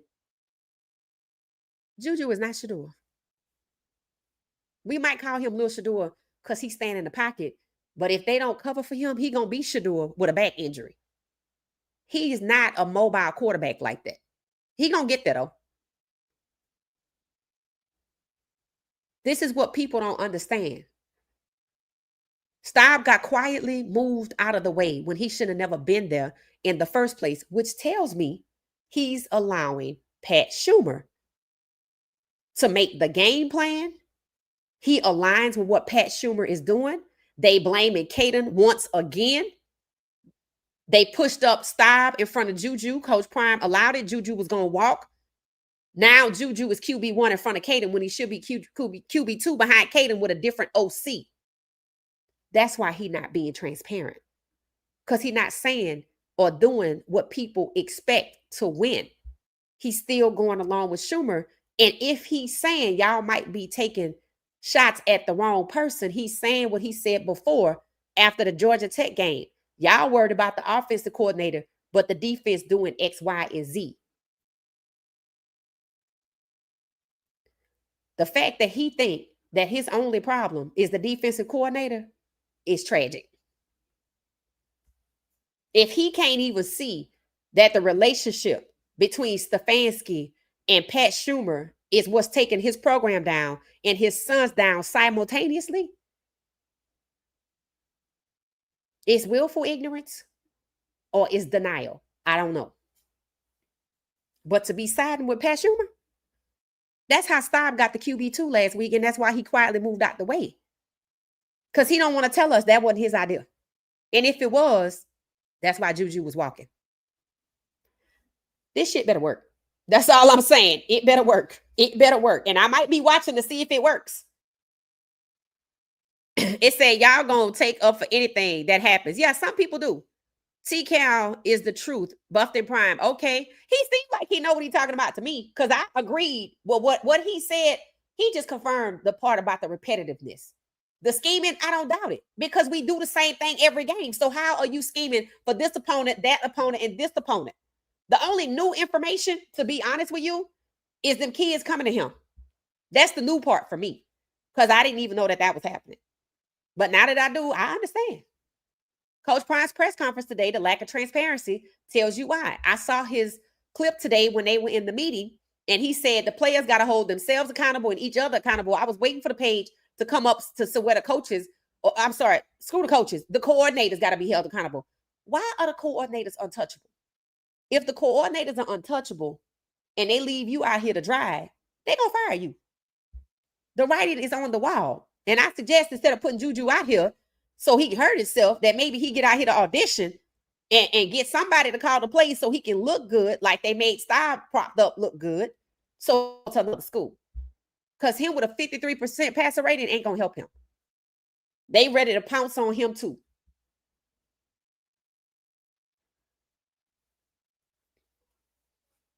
Tina say she watched Buffed and Prime. D Will, if he's not lying, it doesn't matter. If he's telling the truth, it doesn't matter what their associations are. This is about truth and a lie. If Coach Prime were actually transparent, we wouldn't have to ask this question. See, that's what transparency does. I don't have to go to nobody else for the truth. If I can't get it from you, I'm going to somebody else. So they speaking truth because I already said the plays was transparent. I'm not shocked that they not scheming. I said that about the defense, and I didn't even listen to what they had to say about the defense. Because I know, just like with Shedeur, the offense games, the defense ain't that bad. It's just the plays are mediocre and them kids is giving up. I get that. Coach Prime said this was the best team. This team was better than last year. So what happened? Because talent-wise, it probably was. But them coordinators ran it into the ground and they still have jobs. And that's wrong. It said, I play ball in college. I can tell what they are about to do. Oh, okay. So it's that simple. It said I played, so you can say I can even tell what the offense is going to do. So that tells you the offense knows. The offense knows.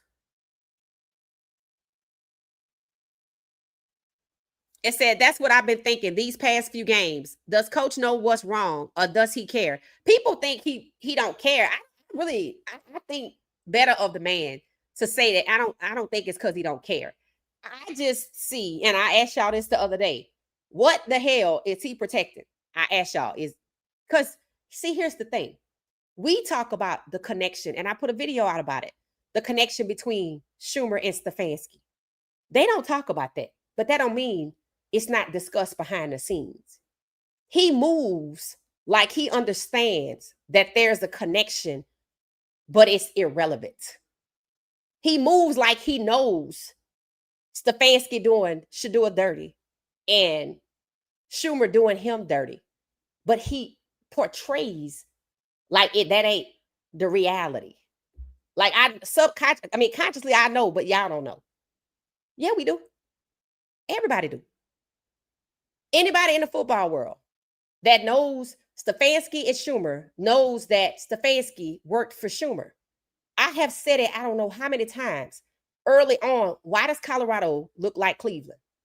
That should not be happening. Why are we playing football like Cleveland? Why is Caden being done dirty like Shedeur? And now we're going to let Juju do it? Even though Stefanski, Dylan is his boy, and Schumer has only spoken of one quarterback, and it ain't Juju, and it ain't Caden. Staub is his boy.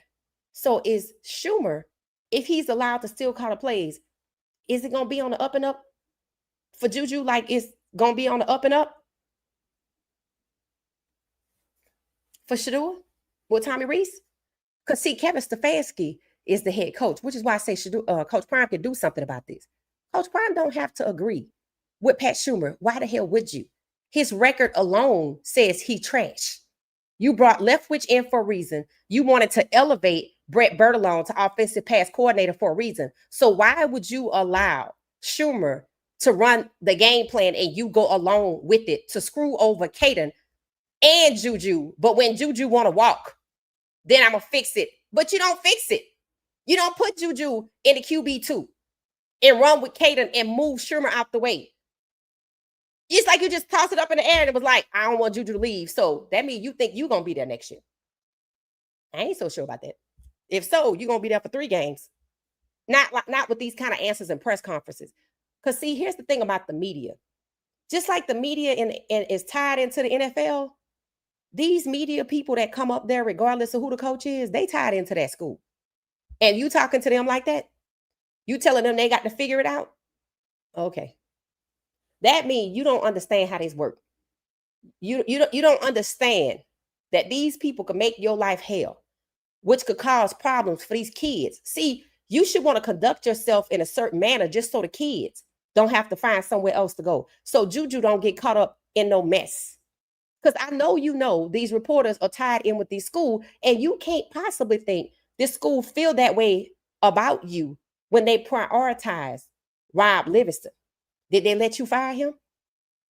We're going to see. Because he said something have changed and it's up for people to figure. I ain't trying to figure out shit. I'm just going to either know or not know. You got to conduct yourself accordingly because you work for these people. This ain't the NFL. Anything go. It's not like that. And it's just going to make shit harder for these kids. It said run bubbles all day. I'm bringing a hammer and it said he been non-transparent cause this. Yeah. It said Ray Lewis on that sideline. Warren Sapp on that sideline. I know one of those Gold Jacket members let Prime know what's going on with that offense and defensive play calling. Prime has to know. Right. That's true too. And what did the guy say in the video?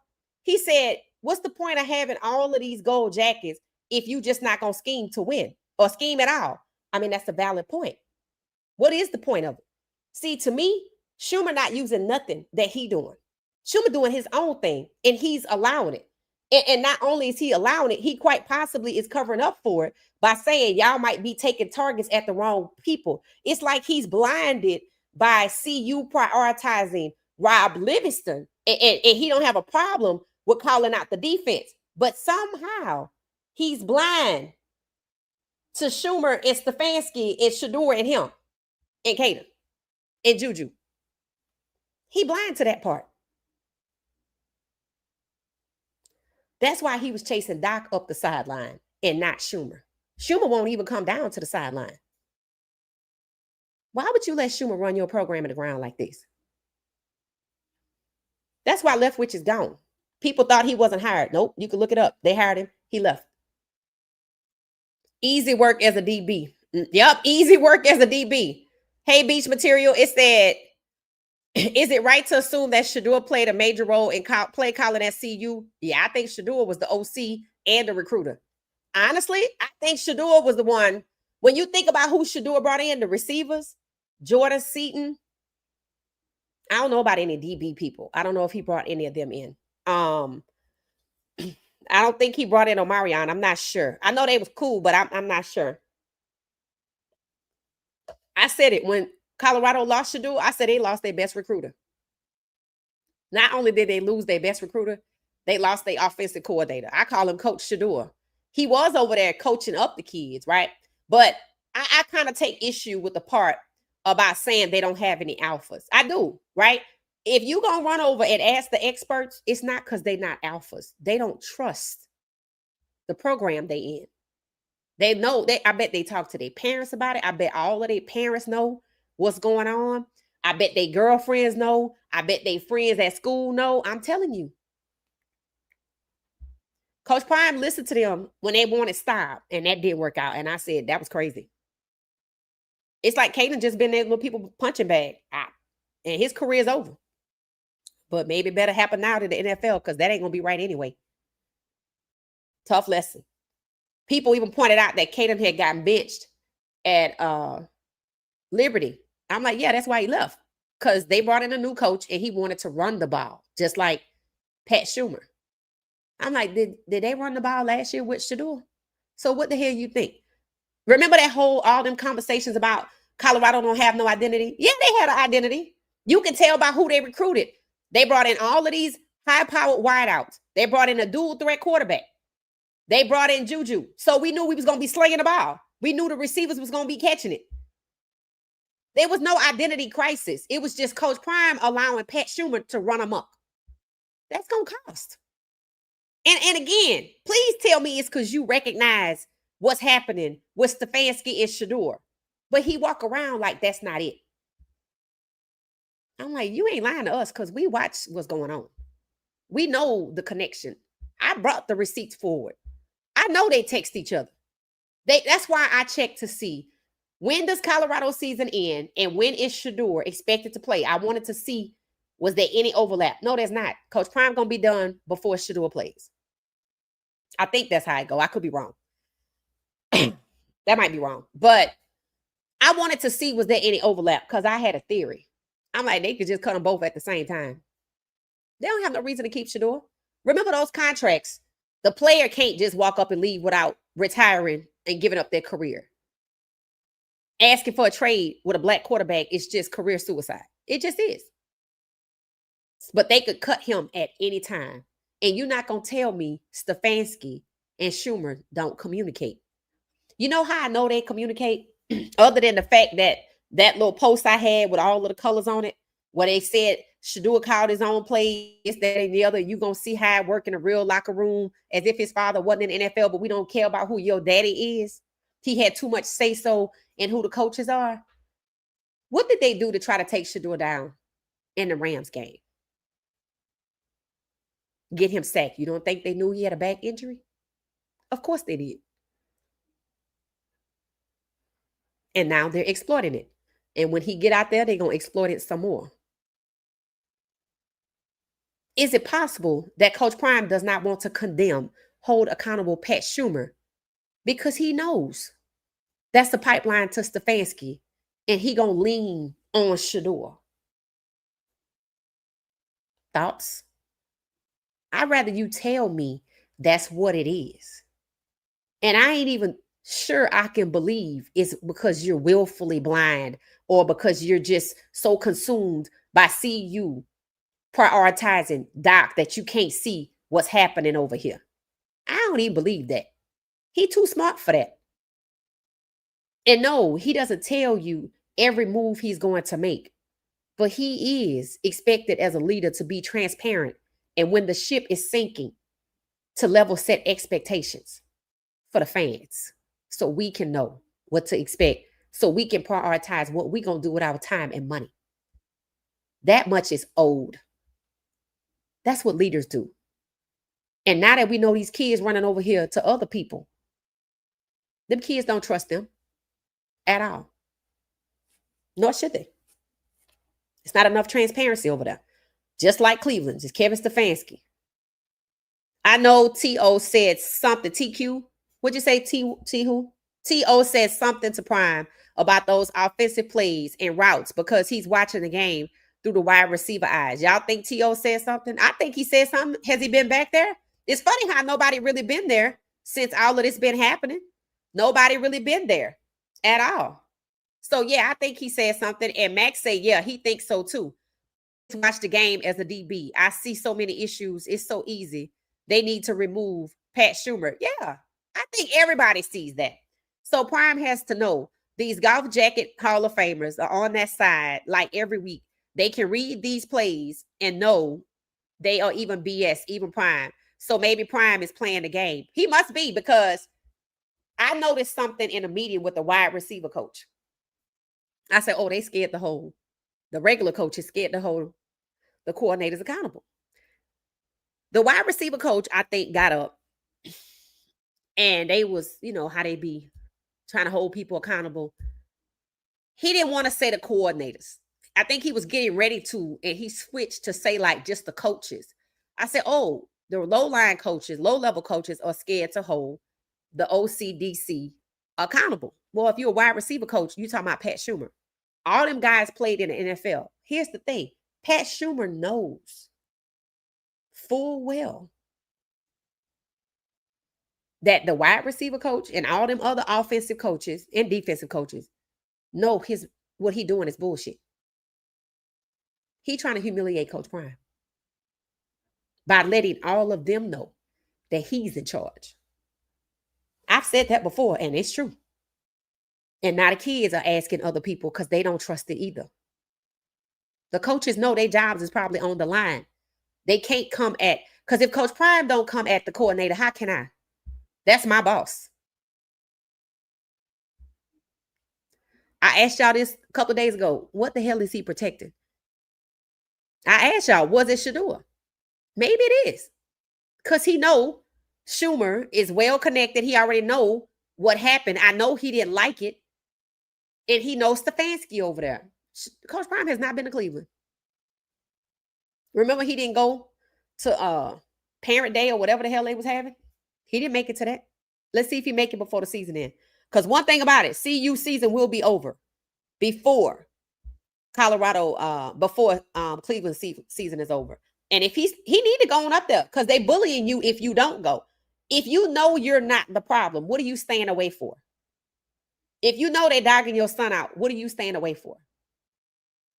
In fact, I think that's what's needed. To hell with them. They're going to do what they're going to do anyway. So if you staying away, it's because you don't want them to do something to him.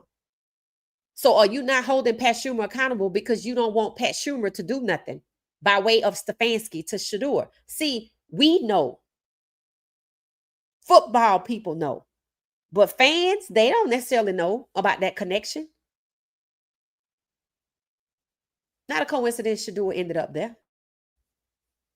It said T-Cal didn't get the remote position, but did get an offer and gives good advice. He didn't want to relocate. It said Matt seemed a little hot after he didn't get the job, but now he seems like a hater. But are they lying? That's what I'm saying, guys. Are they lying? Lee said Juju needs to leave. If this don't work, that's what's going to happen. It appears Kevin only wants to coach certain QBs, even though he may just be play calling until they tank. It's not a good look, right? And it is true. He doesn't want to. Kevin Stefanski's job, people say, is to tank the team. That is part of it. But it is also to block the quarterbacks that they don't want to be long-term. They don't want Dylan long-term. They're not even trying to develop Dylan to become their franchise. They don't want him in that role either. People say they're going to get Mendoza. Well, if you don't want Dylan and you don't want Shedeur, do you really want Mendoza? Seemingly, they didn't want Lenore Sellers. Dante Moore name came and went. Now it's Mendoza. I mean, you running out of options here. Let's see what they do. But I ain't watching that draft at all. I wish whoever going well, good luck to you. It said they should have been playing Juju since U of H. Nah, they should have never played Staub the whole damn game. See, this is what people missing. Staub got a whole game to himself, and it was a disaster. And yet, we watched Staub get out there before Juju. How the hell that happened? It ain't like Juju had a whole game to himself and failed. Juju left school a year early, and Coach Prime gonna let Pat Schumer put in his boy, like that's Dylan, in front of Juju. Of course he was leaving. He still might, especially if Pat Schumer is still calling the plays. But Juju needs some good film.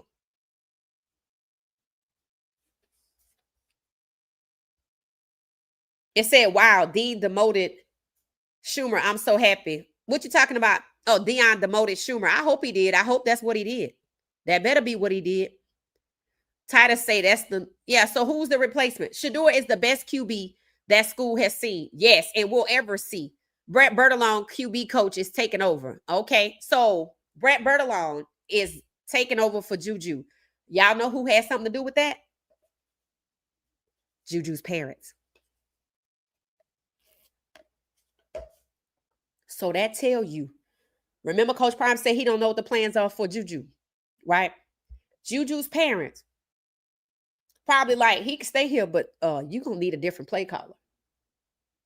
And that's what it takes, a parent, when you should have did that on your own. Because you and all them gold jackets over there know better. And if the other ones were silent, they complicit. This Juju's parents, because he was going to walk. And honestly, it should have happened anyway. After second half of the Georgia Tech game. That was it. Them kids had to run out there to somebody else. Juju had to get ready to walk out the door. Well, that just means you're going to be there next year. Let's see. Because I ain't so sure. So now the game should be enjoyable. If Brett Bertolone is calling the plays, what does the game plan look like? Are we trying to run 200 yards? Are we trying to run Pat Schumer's offense with a different play caller, which is nothing but Stefanski all over again with Tommy Rees?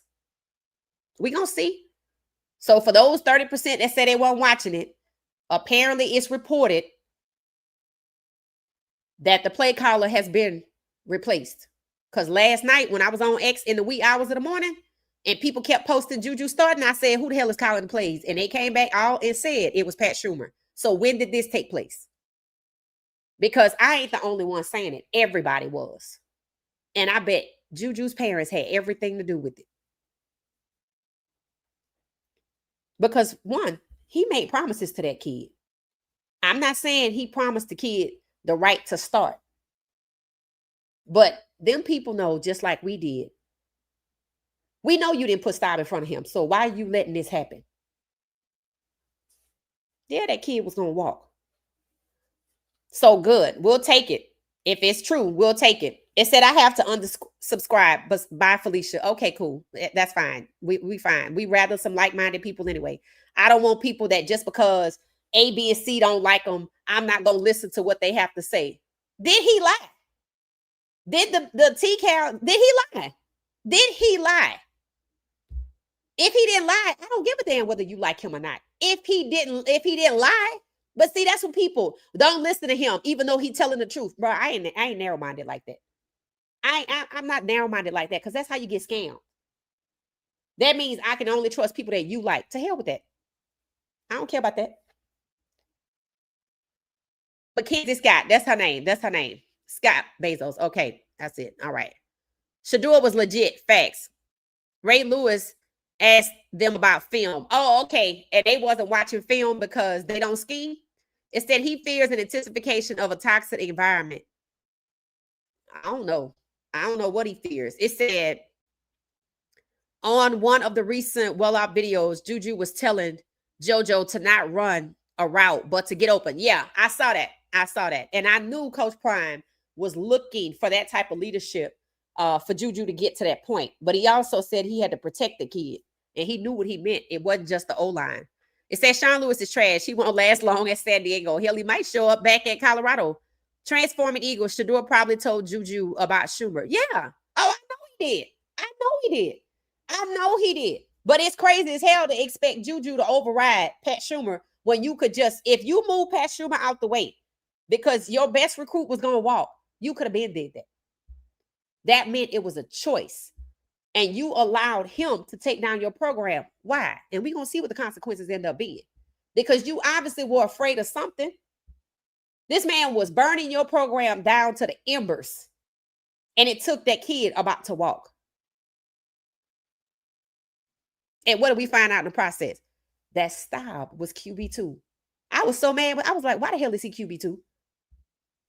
That's why the kid was going to walk. And that's crazy. I take that back. Sean Lewis is winning. It said Coach Hilo should be DC. Yep. Did y'all see Shedeur give him a hug? Coach Hilo, that's the one.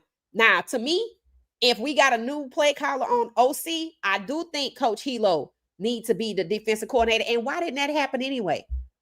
It was already good people right there on the ground. Brett Bertolone. And now he gets his opportunity. I mean, if Schumer had something on you like that it took Juju and his parents to get ready to walk, and then you make the change, then what the hell were you holding on to?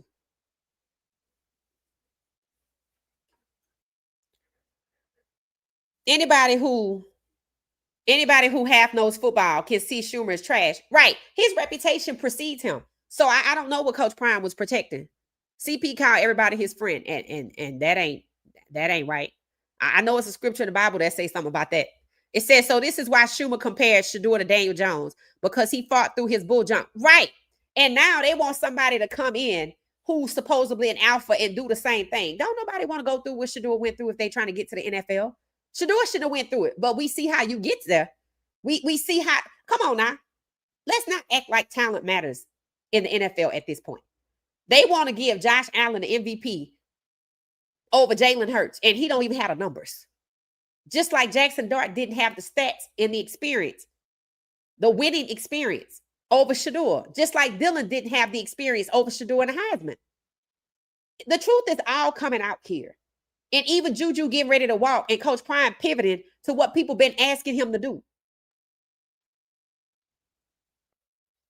And now we find out Staub was QB2. Now, that was a disgrace. I'm like, you had to be crazy to allow that, because Juju left school a year early and not to be behind Staub. And I said, you know what? All they're going to do is put Staub as QB1 next year. So if Schumer's still around there, he going to have a fight on his hands. And if Schumer wasn't acting alone, he going to have a fight on his hands. And it better be Juju, because that was supposed to be the plan anyway. It's already a problem. You can listen to two leaders. It said Matt went to CU, but T-Cal didn't. Interesting. Matt went to CU. It said them owners don't care. No, they don't. It said Cleveland don't care about none of them at all. Season tickets, stragglers, nobody. You right, Amber. You right about that. Jerry Jones is the coach. He all of it. He the GM and the coach. I'm sure he collected a check too. He collected a coach's salary, and he probably collected a GM salary. It said no lies told. He just the guy talking on the internet like everyone else about CU. The program been under par. Interesting. Thank you, Rise. It said that press conference was kind of funny, to be honest. Short and sweet. It said, that's true, Val C. I watch BIP. He gives good analysis. He would have considered working for Prime for a certain amount. With Prime for a certain amount. Some people got him wrong. He has nothing against CP. Here's the thing. I don't even know the kid. I don't even know the man. But I know he wasn't lying. That's all I cared about. Because when I came across that in my comments, I saw everybody, a few people had said, it was late last night. A few people said, he capped, he this, he that. So I'm like, let me listen. And I just listened to the offensive part. The part about the offense. I said, oh, he ain't lying. And I put in the comments, this is no cap. You could see this. You could see this. And clearly he know more football than I do. Prime was just like, it's all on me. Any other questions? Yeah, you can't do that though. You can't do that though. And he ain't out the woods yet. I think he's scared of Schumer and his connections to Kevin. You know, I think that's what it is, Amber. I'm going to be honest with you. Because how it is, you got to be bad about to lose Juju before you replace Schumer. And let me see if that's true. Because who said it was true? What was the source? Let's see. Coach Prime replaces Schumer.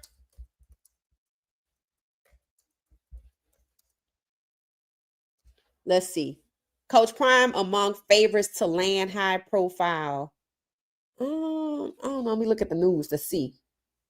Colorado Buffs on SI making surprising case for Coach Prime to retain Pat Schumer a week ago. What? Colorado Buffalo Illustrated makes surprising case for Coach Prime to retain Pat Schumer. What? What? That said 1 week ago. What? Deion Sanders defends Pat Schumer, takes the blame for week 1 loss. That was in September. What? Okay, so who said that Coach Prime replaced Pat Schumer in this game?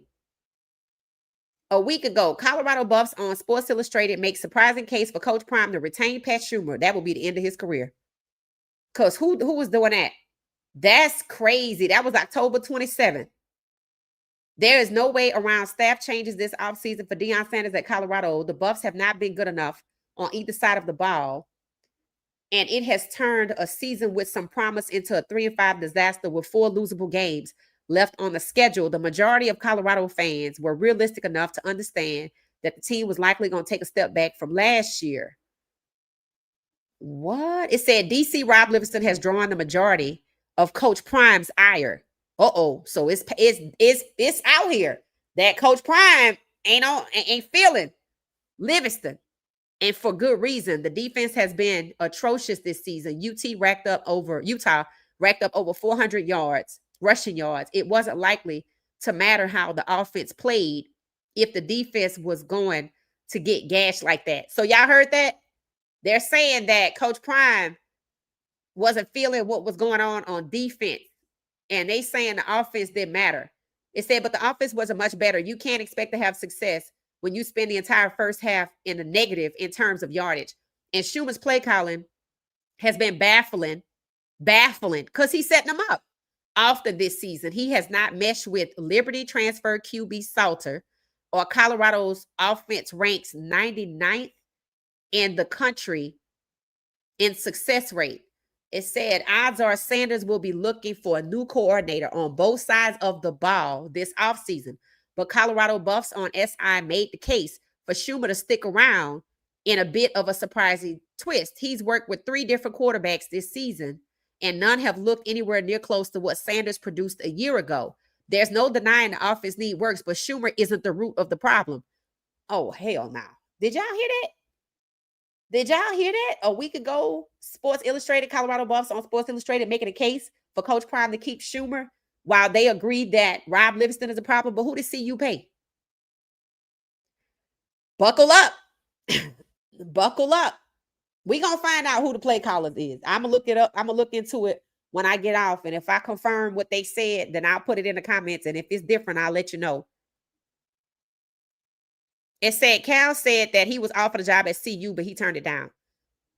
And I just don't think he lying, you know. It said Prime doesn't put the coordinators down before firing. Prime doesn't put the coordinators down before firing the like of Sean Lewis. It said Shiloh used to get advice from T. Cal. Really? That's interesting. That's interesting. Shedeur was getting players from his cell phone. Yeah. Yeah.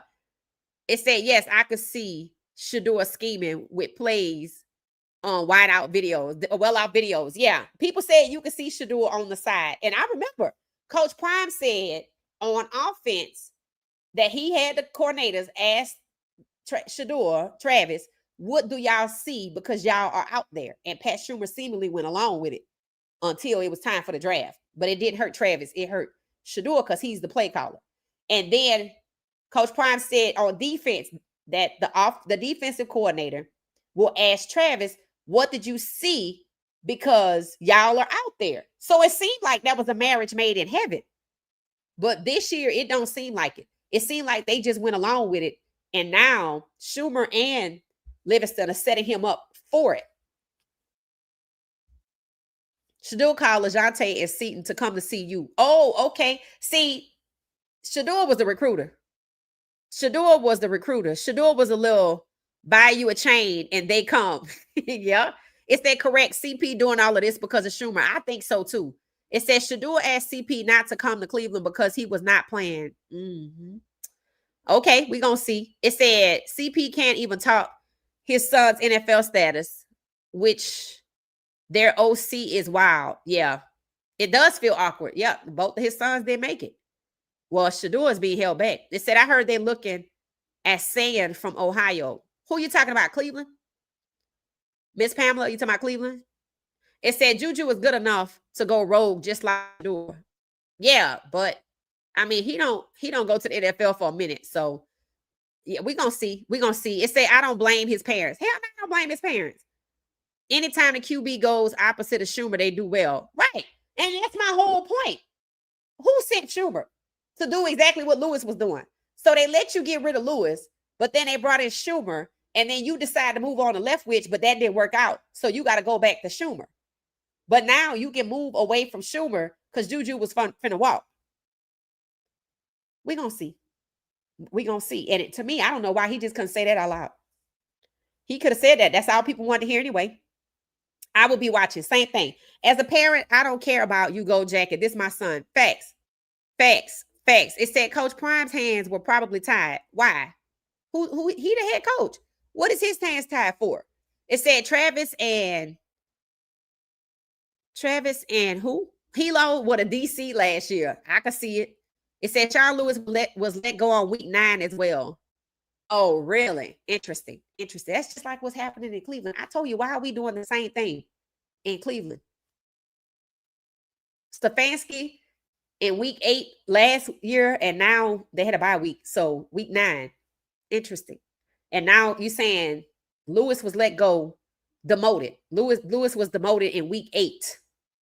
And Shedeur still kept getting sacked like that? Oh, yeah, that's right. That's right. Because they brought those O-linemen in. That's right. And then now, what week is it? I don't even know what week it is. Is it week 10? Week 9? Supposedly he demoted. What's the source for Coach Prime demoting Pat Schumer? Because he tried it with Leftwich and it didn't work. So I need to know the source of that. But believe me, I'm going to look it up. It says someone in there trying to help Schumer. That's what I'm getting. And you know why, right, Amber? They trying to help Schumer because they know it's going to boot Coach Prime out. Of course, he got haters over there, right? Hey, how you doing? Hey, Freeman, how you doing? We actually just got to the end. All right, so I went through all the comments. They said that Coach Prime has replaced Pat Schumer in the play calling for this game. I requested the source of it to confirm it, but I looked it up. I didn't see anything right quick. Coach Prime's interview today, he wasn't very forthcoming or transparent about if there was a change. There was some kind of change, but we're going to notice it. Pat Schumer's in the booth, so I don't know how we would notice it unless the camera show it to us. And again, I don't think we need to be doing all that because Coach Prime does have to be responsible to the fans that he wants to pay money to show up, to spend time at the game, or to spend time watching the game. However you want to do it. This is not the NFL. You can't be Stefanski and use a word salad or be evasive. You have to be accountable, not only to the team. You have to be accountable to the fans, and you have to set by example with these young men on how to be a leader and be transparent, especially when the ship is sinking. So that's it. All right. So Beach said he doubted. Beach, I don't know if it's a he or she. Beach said, I doubt it. That makes me think that maybe there's been no change. I don't know. We're going to see what it is. I know Syracuse made a change and people said it was futile because they got rid of their wide receiver coach and some other low-level coaches. And I said, I already knew they was trying to get rid of Fran Brown. And I bet it wouldn't surprise me if his OC and his DC was appointed and he don't have no control either. And that's how they control their careers. Same thing with Coach Prime. When people wanted Pat Schumer to come back is total insanity. Even the story I was reading, the guy said Schumer's play calling is baffling. It's not baffling. It's designed to take down the program, to make the Jackets, Gold Jackets, look futile. And they were all in the NFL together. That means he don't care about nobody. Not the people he was in the NFL with. And that's why I think he was sent on a mission. And it don't matter who in the way. They all going to be collateral damage because if the mission is take down Coach Prime, then that's what he going to do. And if he is still the play caller with Juju out there, again, this better work or it's just going to get worse. All right, we're going to get out of here. I went through all of the comments. There are how many people in here? Somebody say they unsubscribing because they was mad, but it's okay. 195 of us. We ain't going to always agree. And to be honest with you, I'm not making no apologies for expecting transparency from Coach Prime when the ship is sinking. Because one of the most egregious things I saw, besides the Georgia Tech game, the U of H game, and all the other games, is the fact that Ryan Staub, who had a whole game to himself, after he was pushed up, and Juju was still in front of Juju when we lost last week to Arizona. And now that the kid want to walk, now we can get it right? Or did we even get it right at all? We just put Juju in front of Caden when Juju should have been QB2. And it should be Caden and Juju, which is exactly what Coach Prime said in his press conference before the Georgia Tech game. Just do what you say you're going to do. That is old. All right, so we're going to get out of here, everybody. There was a sitter in the booth last time. I remember that. Oh, okay. Beach said, I am he. Okay. AI said he was demoted. Okay. AI said that. Okay. I'll look it up. Transforming Eagle. It's that Nebraska QB out for the season. Raiola, broken tibula. Oh my God. For Saturday's game. Oh, I wish him well. That's, is that Dylan Raiola's younger brother? I don't even know. I know it's one of them. I know it's two of them. One played against Juju in high school. Dylan Raiola's brother. So I don't know who's over there at Nebraska, but we wish him well. It's a Today article. Okay, I'll look it up. I'll look it up and I'll confirm it in the comments. All right, y'all, we gone. This was good. This was good. This was good. The game starts at noon. Let me think about it. The game starts at noon. Let me look and see who calling the plays. But I'm probably going to go live because I want to support Juju. And I'm going to pray that he can overcome whatever the hell is happening over there. All right, y'all. Y'all have a good night. Thanks for watching What She Said Sports. Almost 200 of us in here. Hit the like button. Transforming Eagle said it was reported in USA Today that Coach Prime demoted Pat Schumer. Okay, thank you. I'm going to look it up and I'm going to put it in the comments. Thank you for letting me know where to look. Transforming Eagle. Y'all have a good night. Thanks for watching What She Said Sports. See y'all tomorrow, 10:35 p.m. Eastern Standard Time.